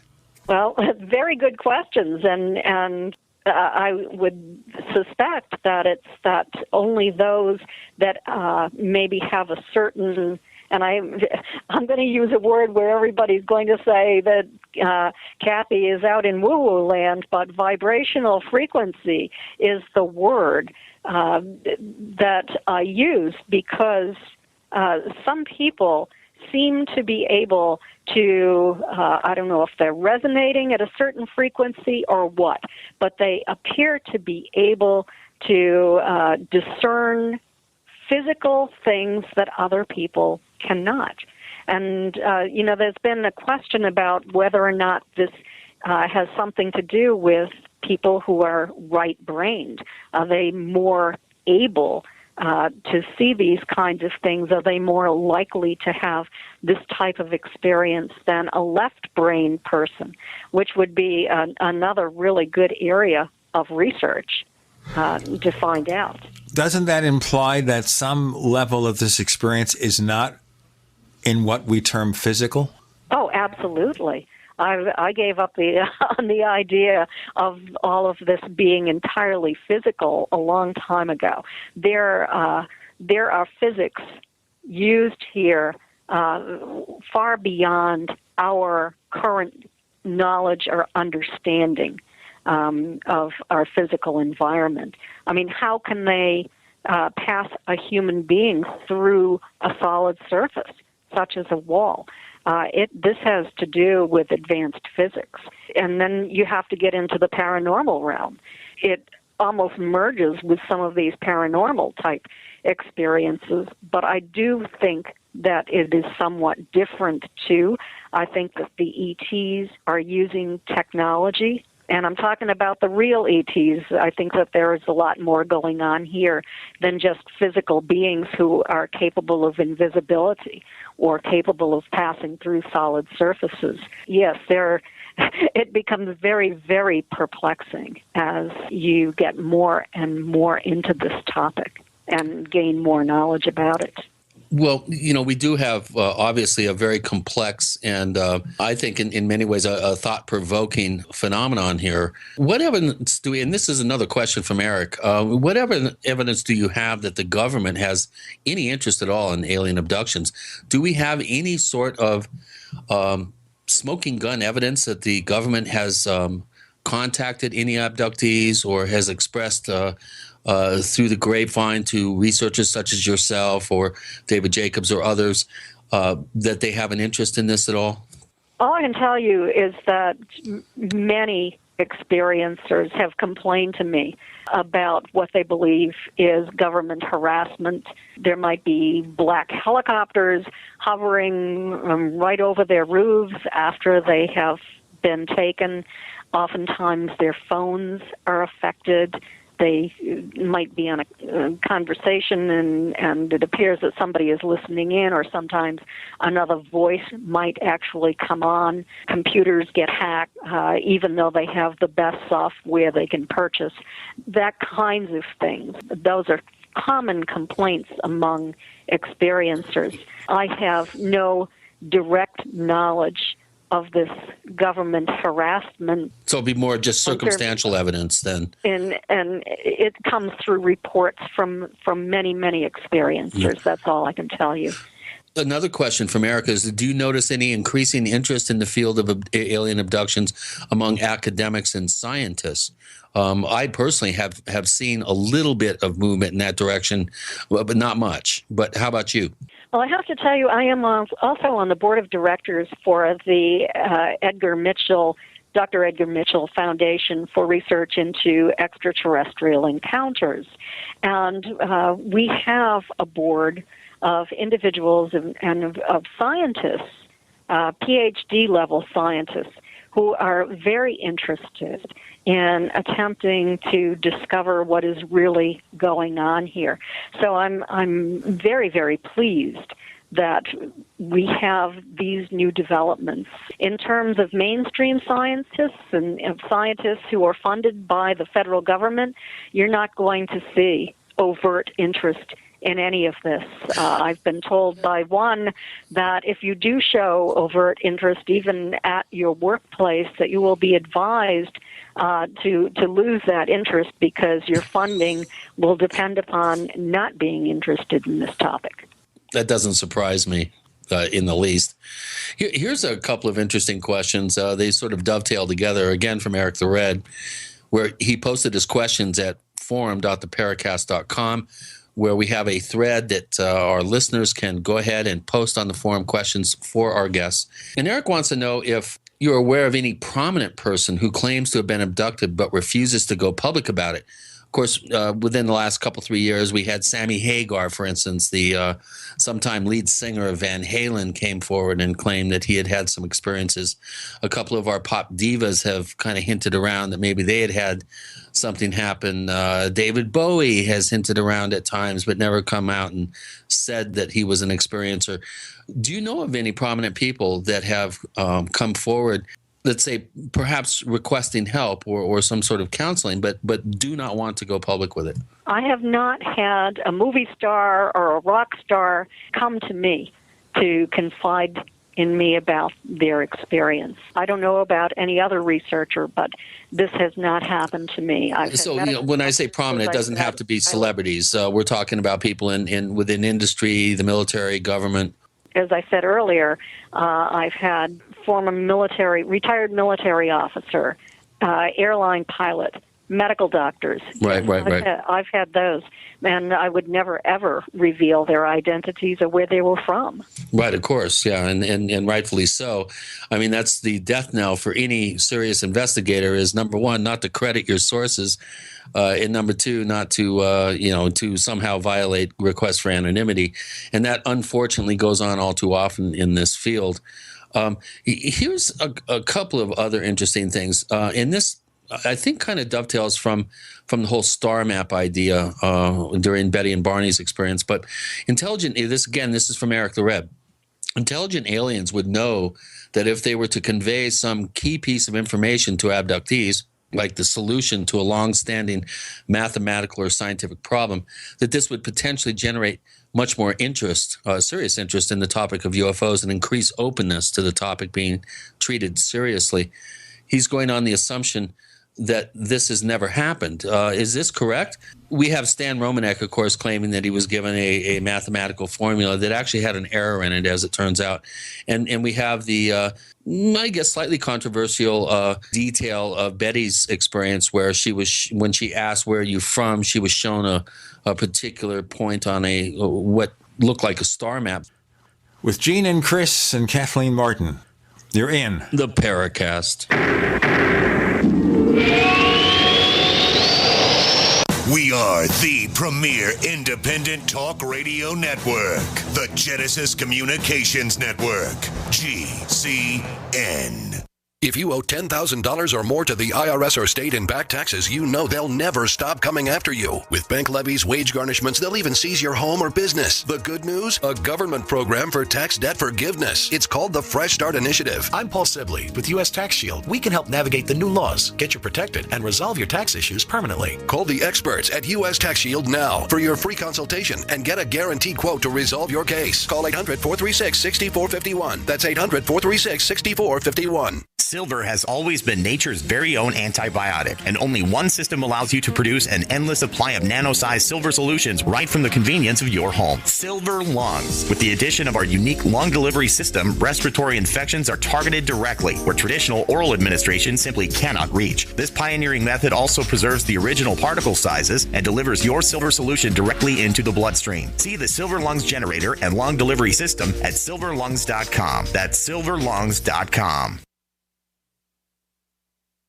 It's time to build your own emergency food stockpile with the industry leader, My Patriot Supply. Once you try them, you'll know why so many Americans like you have made them part of their emergency preparedness plan. Experience the My Patriot Supply difference today with this unbelievable offer. Right now, a 4-week food supply is only $99, and that includes free shipping. That's 50% off the online price. Call 800-274-3070 to claim yours. Limit 2 per caller while supplies last. This offer isn't available online, so you want to make sure and grab this opportunity to get prepared today. 800-274-3070 to get your 4-week food supply for the incredible price of only $99, and it'll be shipped to you completely free. Call 800-274-3070 right now. That's 800-274-3070 to claim yours while supplies last. Don't wait. Call today.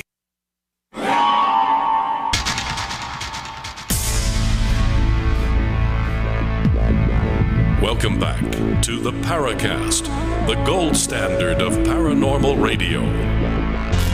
And now, here's Gene Steinberg.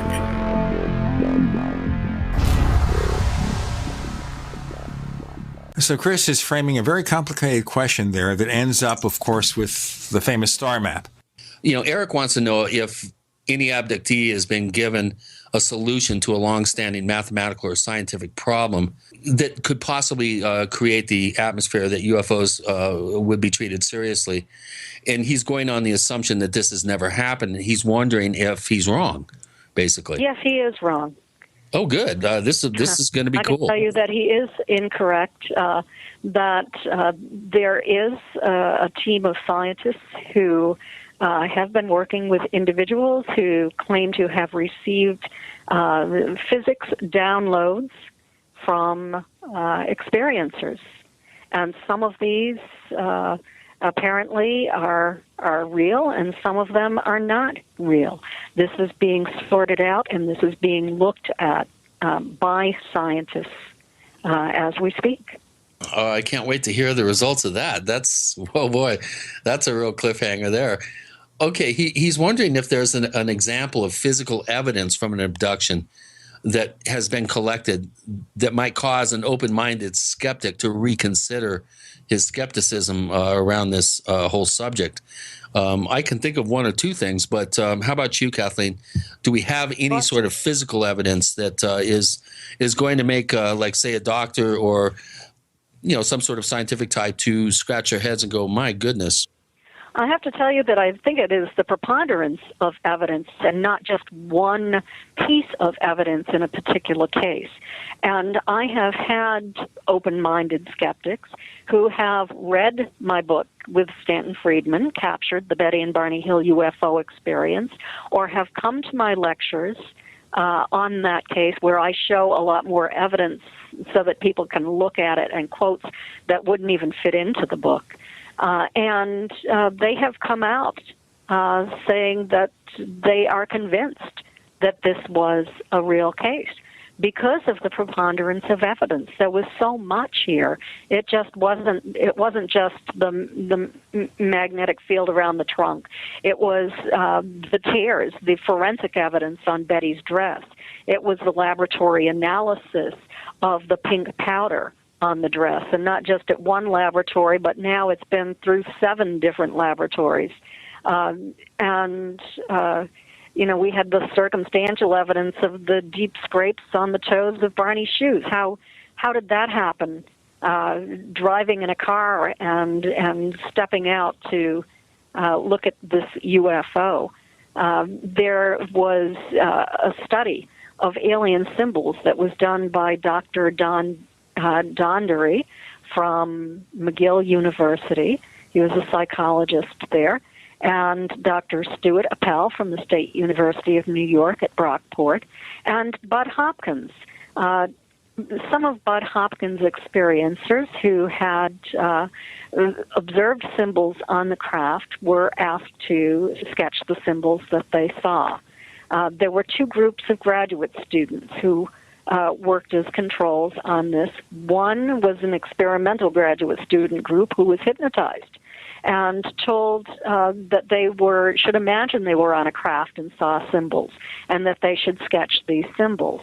They did that. Then there was another group of graduate students who was told just to sketch what they thought alien symbols might look like.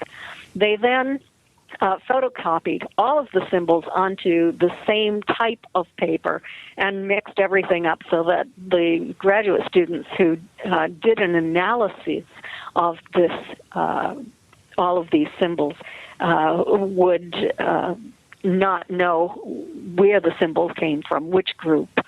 In the end, the symbols drawn by Hopkins experiencers were very, very similar.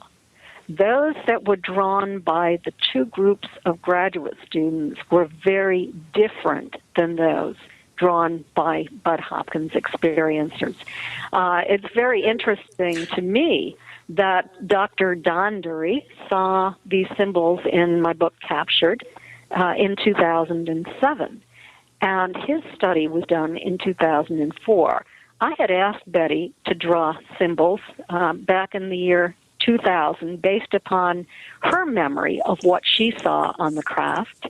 She did that. I kept it in a locked file, and no one saw it until it was published in Captured. Dr. Dondery took those symbols that Betty had drawn and compared them to Bud's group of experiencers' symbols and discovered that they had many, many similarities.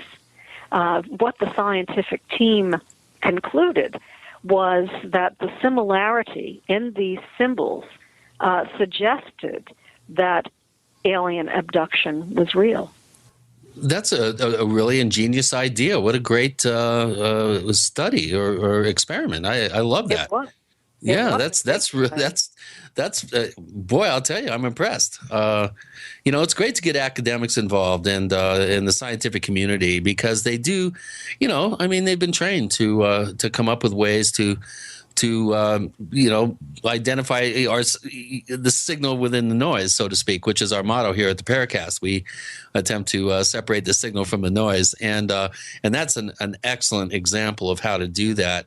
And we need more involvement, I think, from the scientific community and academics. And it's these kinds of results, I think, Kathleen, that are going to get us that kind of attention. And hats off to those involved here. Here's an interesting case or question, rather. Have you run into any sort of problems, any sort of interference, any sort of, I don't know how to put this properly. I guess I should probably read Eric's question verbatim. Have you had any harassment or interference possibly about your work by parties that presumably do not like what you are doing, other than the skeptical community? Are you getting a little too close to something, do you think? And do you have any indication that there's anyone out there that might be squirming a little bit? Let's put it that way. Well, I can tell you that I had not had a problem until Denise Stoner and I wrote the alien abduction files. No, let me take that back. I did have one problem over Captured, and that's when I was doing a pre-recorded radio show, and I was asked a question. And I'm not going to repeat that question, but I was asked a question, and every time I attempted to answer that question, the connection was lost. We tried this about 10 times, and the connection was lost. The host decided to finally just give up and move on.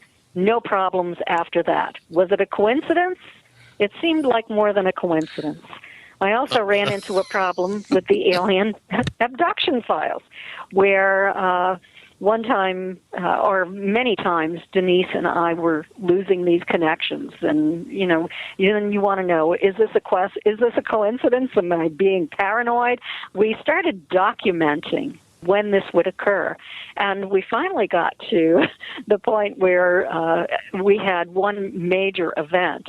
And I tend to have a pretty good sense of humor. I went over to the phone and picked it up. We had been on Skype on the computer, and I called Denise, and I spoke to her, and I just said to the third party who's listening in on this telephone conversation, I want to tell you that you are attempting to deny me my right to freedom of speech, and you are a criminal. And immediately, both lines went dead. Absolutely no signal at all.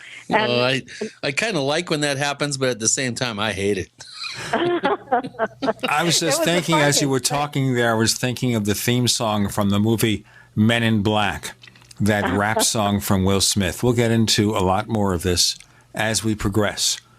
We're talking about UFO abductions, answering your questions. Kathleen Martin is here with Gene and Chris. No abductions, please. You're in the Paracast. Hi, this is Ted Anderson. Have you ever wondered why banks, stockbrokers, investment advisors won't talk about gold IRAs? They've been available since 1986, yet the financial industry won't recognize the value of gold for your retirement. Gold has outperformed paper investments, yet no word about IRAs. If you would like to have gold for your retirement, call 800-686-2237. Don't get left behind by rising inflation and low returns. Call 800-686-2237. Secure your future and call 1-800-686-2237. Have you ever wondered if you could make electric, light, or heat in your home for free? How about a motor that charges batteries at the same time? What if this also restores useless batteries and saves you lots of money? Come to our Renaissance Charge Conference workshop on August 15th and 16th in Fort Lauderdale. Visit r-charge.com. That's r-charge.com for details, or call 208-304-2954. 208-304-2954. Neighbors, are you tired of dealing with a slow web hosting provider? Well, check out A2 Hosting and their screaming fast Swift server platform. They even have SSDs that load pages 300% faster than the competition. Ready to give your site a speed boost? Well, tell you what, neighbors, head on over to a2hosting.com. That's A2, that's number 2, a2hosting.com. Check out their Prime hosting account. And get this, neighbors, they're even giving you an exclusive 25% off discount for all our listeners. 25%. And remember, their Guru Crew support team is standing by 24/7, 365 days a year to answer any of your questions. Now, to get the discount, use the coupon code GENE when you check out. Hi, John Hubner from Midas Resources. Are you tired of watching your hard-earned assets dwindle away? As government spending is out of hand and the Federal Reserve is creating in excess of $20 billion a week, are you tired of stockbrokers gambling away your hard-earned money? Is this market a setup for a crash greater than 1987? Too many of today's policies resemble those that led to the collapse of 1929. This is John Hubner, and that was me in 2007. And we all know what happened when the subprime credit bubble burst. By March 2009, the dollar lost 50% of its value. The entire U.S. banking system was on the verge of collapsing. Like all financial problems of the past, is history about to repeat itself? Call me, John Hubner, at 1-800-686-2237, extension 129, before it's too late to protect yourself. Will the oncoming catastrophe take all private IRAs, 401ks with it? There is a way to protect your hard-earned assets. Call me, John Hubner, at 1-800-686-2237, extension 129. Did you know that drinking pure, high alkaline water is one of the most important factors in maintaining high energy and vibrant health? Most experts agree that the water you drink should be at a pH level of 8 or higher. AlkaVision Plasma pH Drops, available only at alkavision.com, combine a unique formula of only the most alkaline minerals. AlkaVision Plasma pH Drops alkalize your water, ridding the body of harmful toxins, and helps you regain health and energy. Alkalizing your water by simply adding 10 drops of AlkaVision Plasma pH Drops helps the body rid itself of acidic waste, increases oxygen content, and raises the pH of your body to healthy levels. And bacteria and viruses cannot survive in an alkaline high pH environment. Order your bottle of AlkaVision Plasma pH Drops for only $29.95 at alkavision.com. That's ALKAvision.com. Or call 269-409-1776. 269-409-1776. Alkalize your body. Supercharge your health at alkavision.com today. We'd like to hear from you.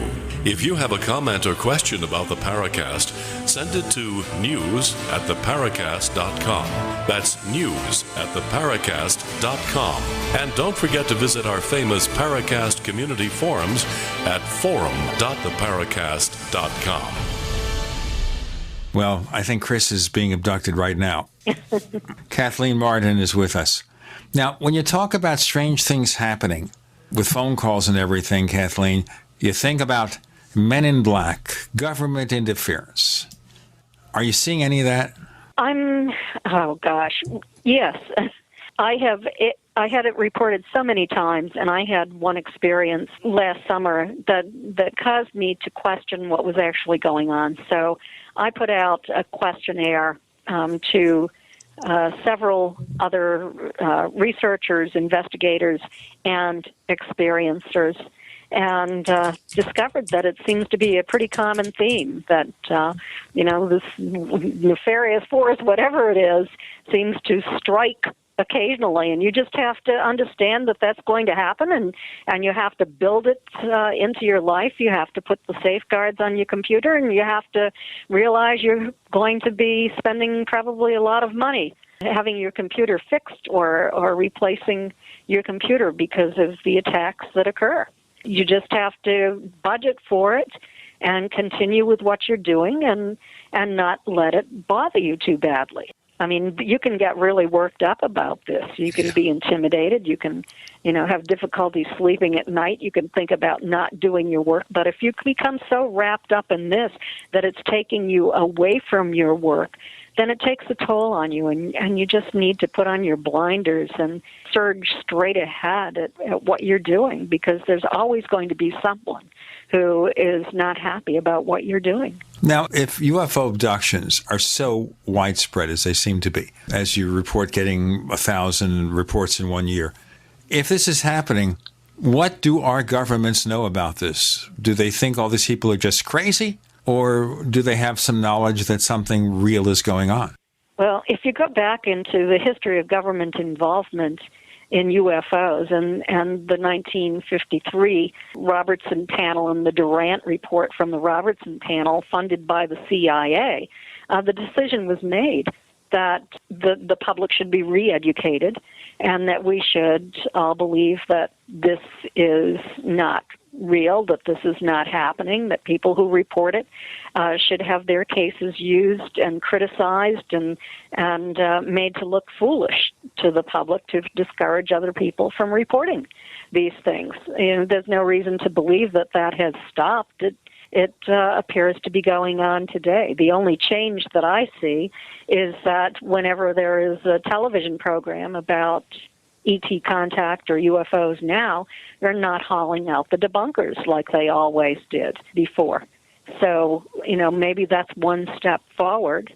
But then sometimes I wonder if that step forward is really a step forward, or if they're putting in some cases that seem so ridiculous they're not believable. And so the public might think, well, that seems really ridiculous to me. All of it's nonsense. I don't know. But that's a thought that I have had. But I do think that the government knows a lot more about this than they're telling us. They have to. They have to be concerned about all of this. This is happening to American citizens under their watch, and there's really nothing that they can do about it. It certainly does make sense that there would be a cover-up because the general public would probably undergo a radical behavioral change if they knew this was going on. It would probably not be good. They probably would not be able to accept this, particularly the abduction part of it. I have a question here. I think most people are under the impression that the abduction phenomenon is primarily a North American kind of mystery. Sure, you have some very striking cases that have come from South America, but you rarely hear about these types of cases from Asia, from Africa, except some contactee type cases. And for instance, John Mack investigated the school kids in South Africa with the close encounter case. How many good quality cases are you aware of that come from unlikely places on the planet where this is not normally something that you hear about, in terms of UFO sightings in Indonesia or cases from Australia, for instance? I know there's been a few, but why does it primarily seem, based on the amount of literature out there, that this seems to be heavily weighted towards North America and possibly a little less in South America? Well, let me say also that UFO reports are heavily weighted toward North America. And I think it's because we have organizations like the Mutual UFO Network that are very, very active in the United States. MUFON does have branches in many, many countries around the world now. But we hear primarily from English-speaking countries. We have a language barrier that is a big problem in communication of all of this. And I did want to add that of those children that John Mack investigated in South Africa, there is at least one of those children who is an experiencer and is having contact today. So, that's pretty interesting.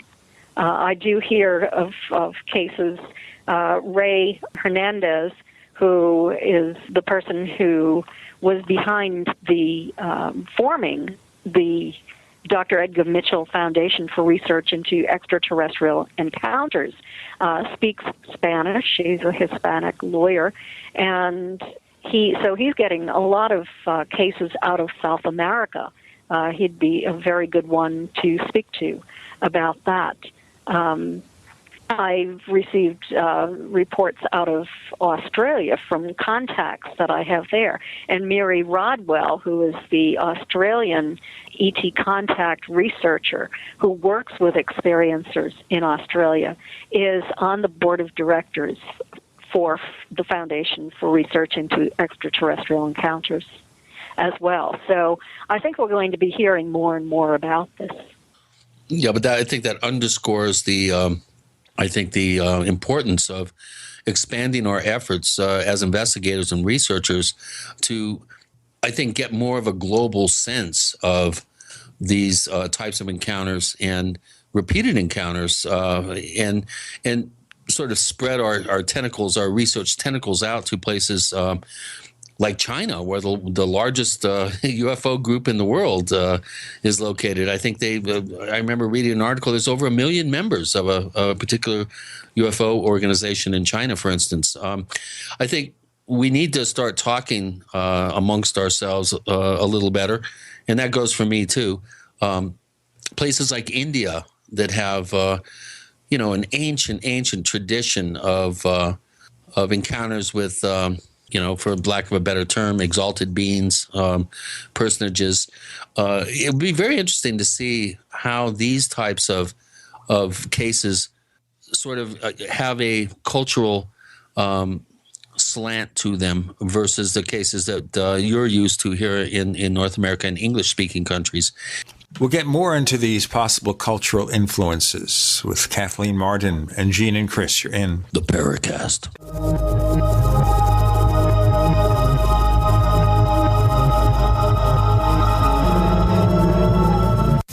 Free from the shackles of corporate America, we're the place for independent thinkers. GCN.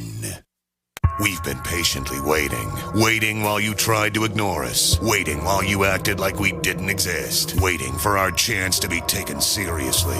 The wait is over. GCN is available 24/7 at GCNlive.com. Navigate through news from your favorite hosts and download archives of past shows. Download the app on your smartphone or tablet or visit GCNlive.com for instant access and live streaming. GCNlive.com, the future of talk radio, now at your fingertips. More and more people are discovering the incredible benefits of alkalizing the body, and there's no better product for it than AlkaVision Plasma pH Drops. Packed with a powerful combination of the most alkaline minerals and compounds, just a few drops in water will rid your body of harmful waste and give you more vibrance and vigor than you've had in years. Now buy 2 bottles and get $10 off your order. Call 800-518-7615 or visit alkavision.com. Alkalize your body. Supercharge your health at alkavision.com. Hi, this is Steve Sanchez, and based on a recent study, it was found that 57 million Americans had legal issues over the last 12 months, but only 60% of those studied sought out the services of a lawyer. Why? In a nutshell, affordability. Well, my friends at Legal Shield have created a solution that can help you not if, but when you need an attorney. For as little as $17 per month, Legal Shield will provide you unlimited access to qualified attorneys at an accomplished law firm for advice and counsel on legal issues, no matter how serious or trivial. For over 40 years and with 1.4 million families across North America, Legal Shield can help you, the loyal GCN listener. Representatives are standing by now to answer your questions, so call them now at 1-855-340-SAVE. That's 1-855-340-7283, or visit them at lsprotection.com. That's lsprotection.com. Results will vary from case to case. Extend your life with Extendovite. Hey neighbor, what are you doing digging? You had a heart attack last year. Oh, I know. I was told no more hard labor. Then why are you digging? Well, I've been taking Extendovite. It's been approved to help my heart. Extendovite? Is that a new drug? No, not a drug. It's more like an herbal combination made from garlic and cayenne. Herbal? How can that help? Well, actually, we've taken herbs for thousands of years, and Extendovite is doing the job for me. Does your doctor know about Extendovite? Yeah, my doctor knows, and he said it seems to be working for you, so don't stop taking it. I feel great taking Extendovite. I don't want to stop. To order, call 1-877-928-8822. That's 1-877-928-8822, or visit our website at heartdrop.com. Extend your life with Extendovite.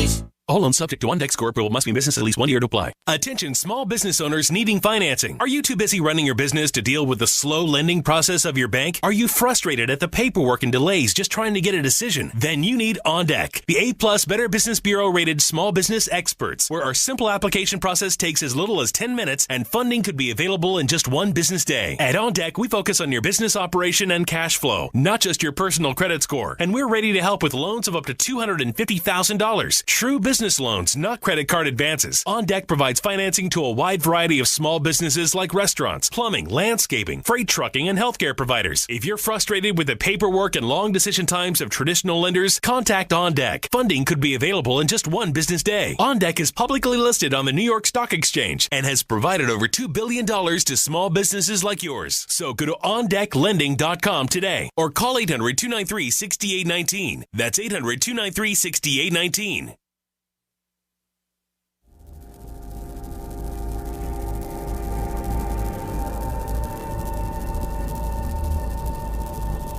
This is Robert Hastings, author of UFOs and Nukes, and you're listening to the Paracast, the gold standard of paranormal radio.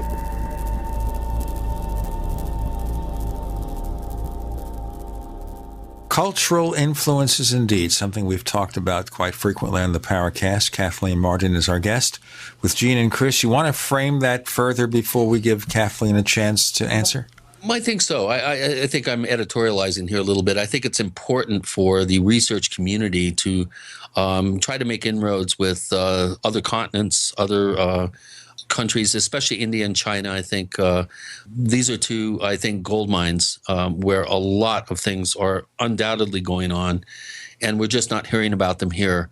There's got to be some way for us to dovetail our research efforts with people, I'm sure, that are interested in those countries that we just don't hear about.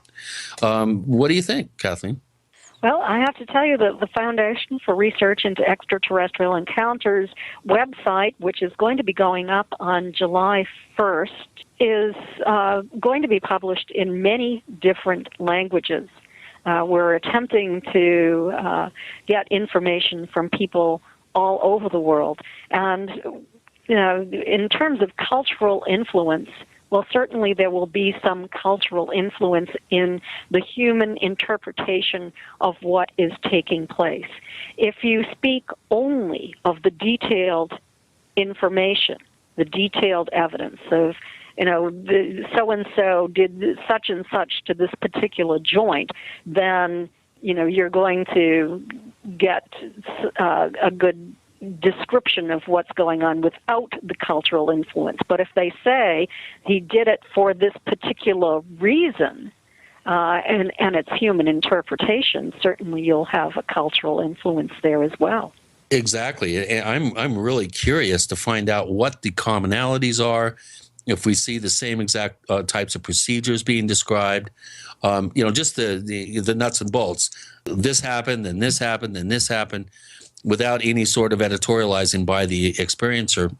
Obviously, people that have traumatic, sometimes mostly traumatic experiences happen, tend to react to them emotionally. You're going to have to kind of dive through that emotional interpretation down into the actual bare facts, like the old show Dragnet, you know, Jack Webb, the facts, just the facts, ma'am, you know, that sort of information. And it'd be very, very interesting. And I'm very intrigued that if there's any sort of variance, any sort of commonalities, and then if there are variances, what they are. Just the types of supposed and interpreted alien off-planet intelligences, just the descriptions from continent to continent, there tends to be an interesting difference. I mean, aliens are described a lot differently down in South America. If you look at the literature from the 50s and 60s, encounters with aliens in South America really had in many cases, there's just no commonality with cases that were reported, let's say, in North America. And it'll be interesting to see if that dovetails over into the entire abduction phenomenon. And I'm very excited that, you know, this website is going up, and I do applaud your efforts, you know, along with Edgar and, you know, getting this website up, and especially the multilingual part of this. I think it's really important for, you know, the global participation of experiencers here. And I applaud your efforts. And here at the Paracast, we will help you in any way we can to get the word out about the website. Right, and Dr. Ray Hernandez deserves most of the credit for this. This is his brainchild. This is his idea. He has been able to gather major researchers and academics from around the world who are willing to participate here.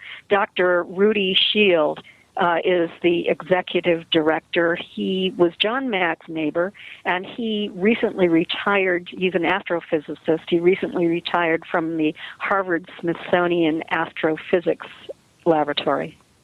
You have some high-powered people here. It's about time. 20 years ago, we probably couldn't have said that, you know, and it's from the tireless efforts of people such as yourself and these very courageous scientists and academics who are coming out and publicly stating their involvement. You know, this is a major step forward, and it's about time that this very mysterious and puzzling phenomenon is taken seriously and looked at. I'm still on the fence about it. You know, I'm an experiencer. I don't, you know, I was never hypnotically regressed, and you know, I all my recollections are conscious recollections. And that brings me up to you know, an important point. What percentage of cases feature a complete episode of conscious recollection in terms of a contact interaction or contact experience versus hints that something happened, and then all the information is retrieved hypnotically. Have we been able to come up with any sort of kind of a number or percentage of fully conscious experiences that then, invoke some sort of investigative process, or someone having like a weird scoop mark, a strange dream, and then investigating it further and getting help, and then having all the information retrieved sort of post haste? Is there any sort of percentage that we can look to?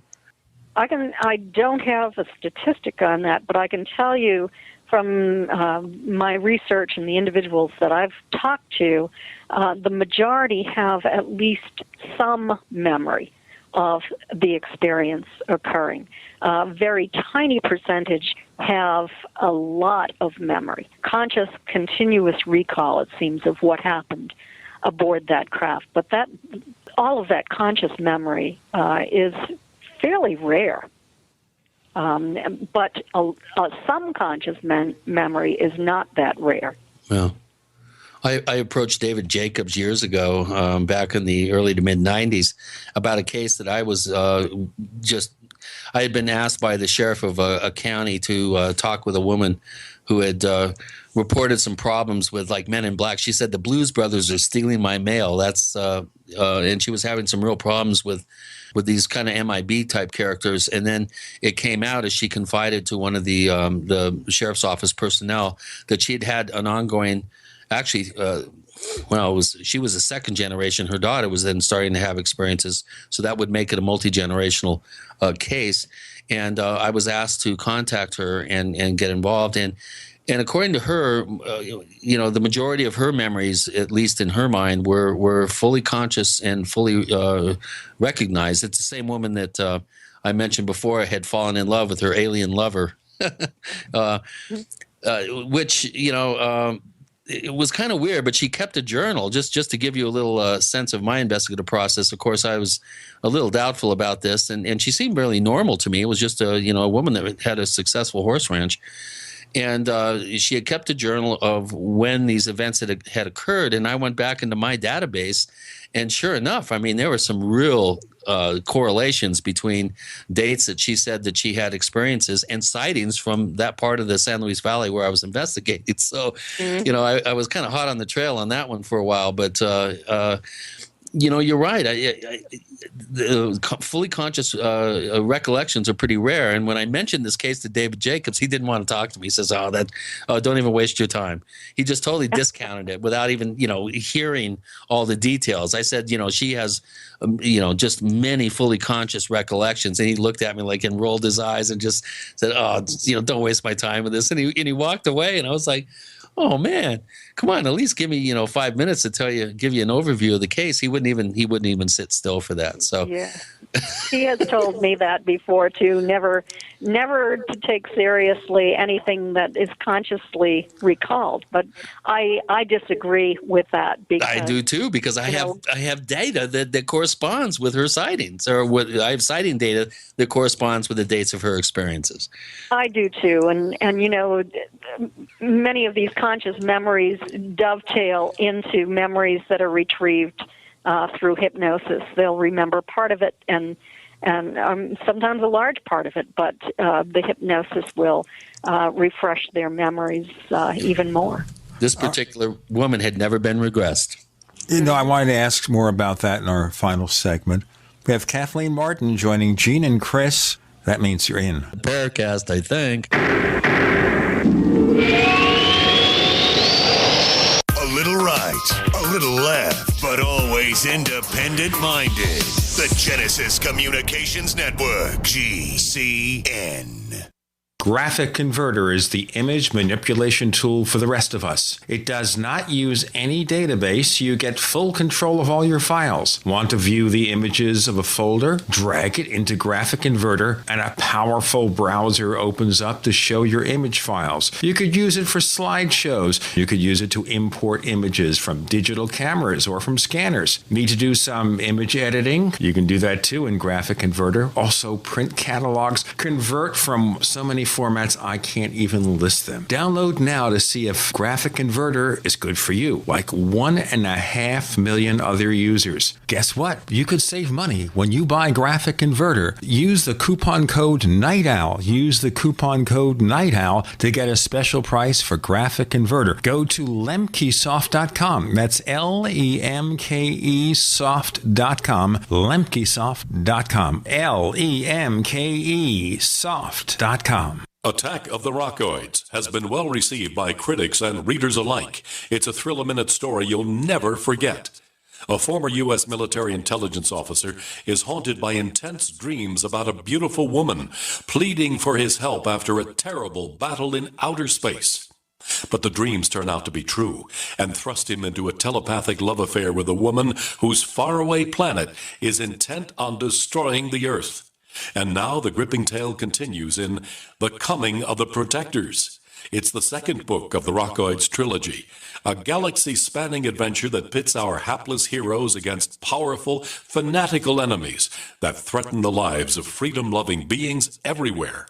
Attack of the Rockoids and The Coming of the Protectors, classic science fiction at its best, available now. For more details, visit rockoids.com. That's ROCKOIDS.com.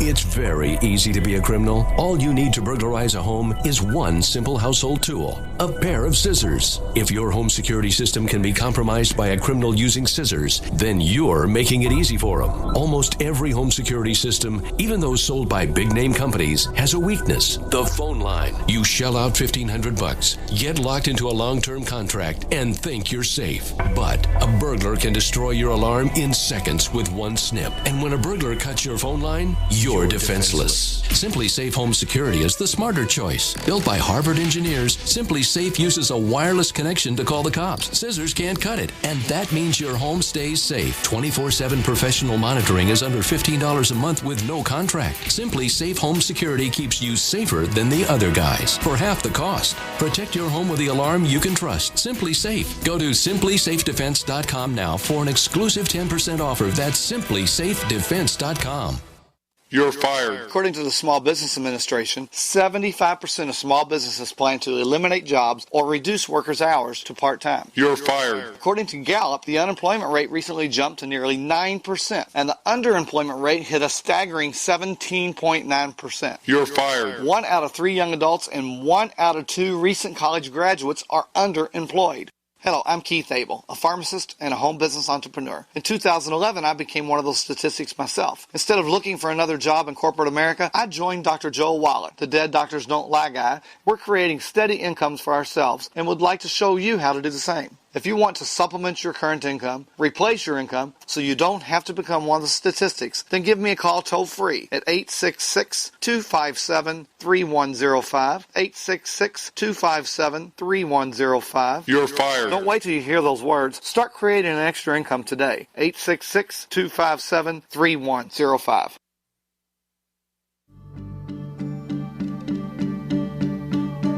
Hi, this is nuclear physicist lecturer Stanton Friedman. You are listening to the Paracast, the gold standard of paranormal radio.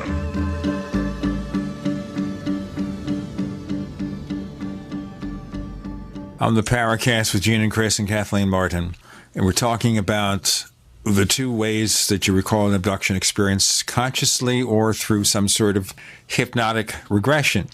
But the skeptics will say that it's one thing if you recall something happening, but as soon as you start playing with the mind, using hypnosis, how do you know that you're not feeding the experience? The mere fact of someone who investigates abductions hypnotizing somebody, doesn't that already taint the memories that come forth? Well, I have to tell you that the best cases for me, the most reliable ones, are the cases like Betty and Barney Hill, where 2 individuals are taken, 2 or more. They do not have conscious recall of what actually happened on board the craft, and they are then hypnotized separately. You impose amnesia at the end of each session so that they don't even remember what they've said. They can't contaminate each other's information. And then you do an analysis of their statements, just as I did and captured the Betty and Barney Hill UFO experience to determine whether or not there could be a confabulation here, whether or not the entire story is an invention, or exactly what is going on, because there are problems with the use of hypnosis.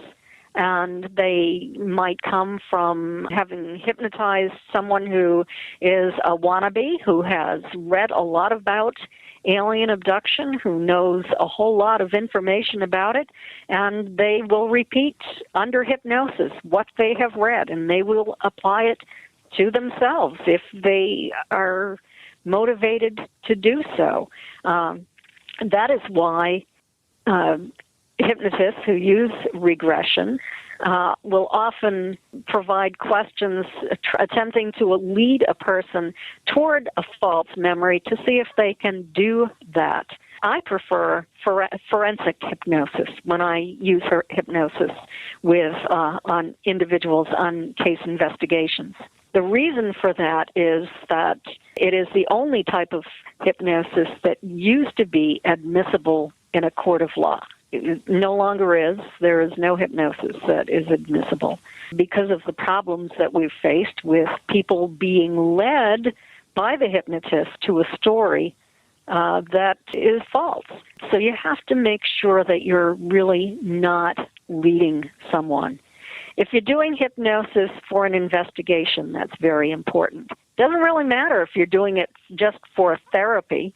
You would hope that the person would tell an accurate story about what happened, but in therapy you're only attempting to help that individual. You're not looking for confirmatory evidence in any way. So you have to look at the different types of hypnosis too. But yes, there are problems, but those problems can be overcome, and we do know there are studies that have been done that have shown how very effective hypnosis can be.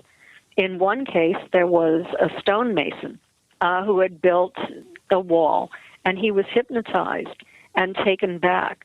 And he could remember the shapes of the stone that he selected and where they were on this wall. So the researchers could look at this wall to determine whether or not the stonemason was accurate in his memories, and he was accurate. Chris, we have any more questions unanswered? Just a question about your conclusions about the Dr. Carla Turner affair. This, again, comes from Eric the Red, one of our posters at forum.theparacast.com. And he's wondering if you found her and her family's stories credible, and have you interviewed her surviving husband or son? And if so, what did you learn? I have not interviewed her family, and I know that she had a really negative view of the experiences that they had, and it is very unfortunate. It's also very unfortunate that she suddenly was affected by this terrible form of cancer that took her life very, very rapidly. A number of people have said that they believed she was murdered, that she had been threatened. I don't know. I really can't comment on that.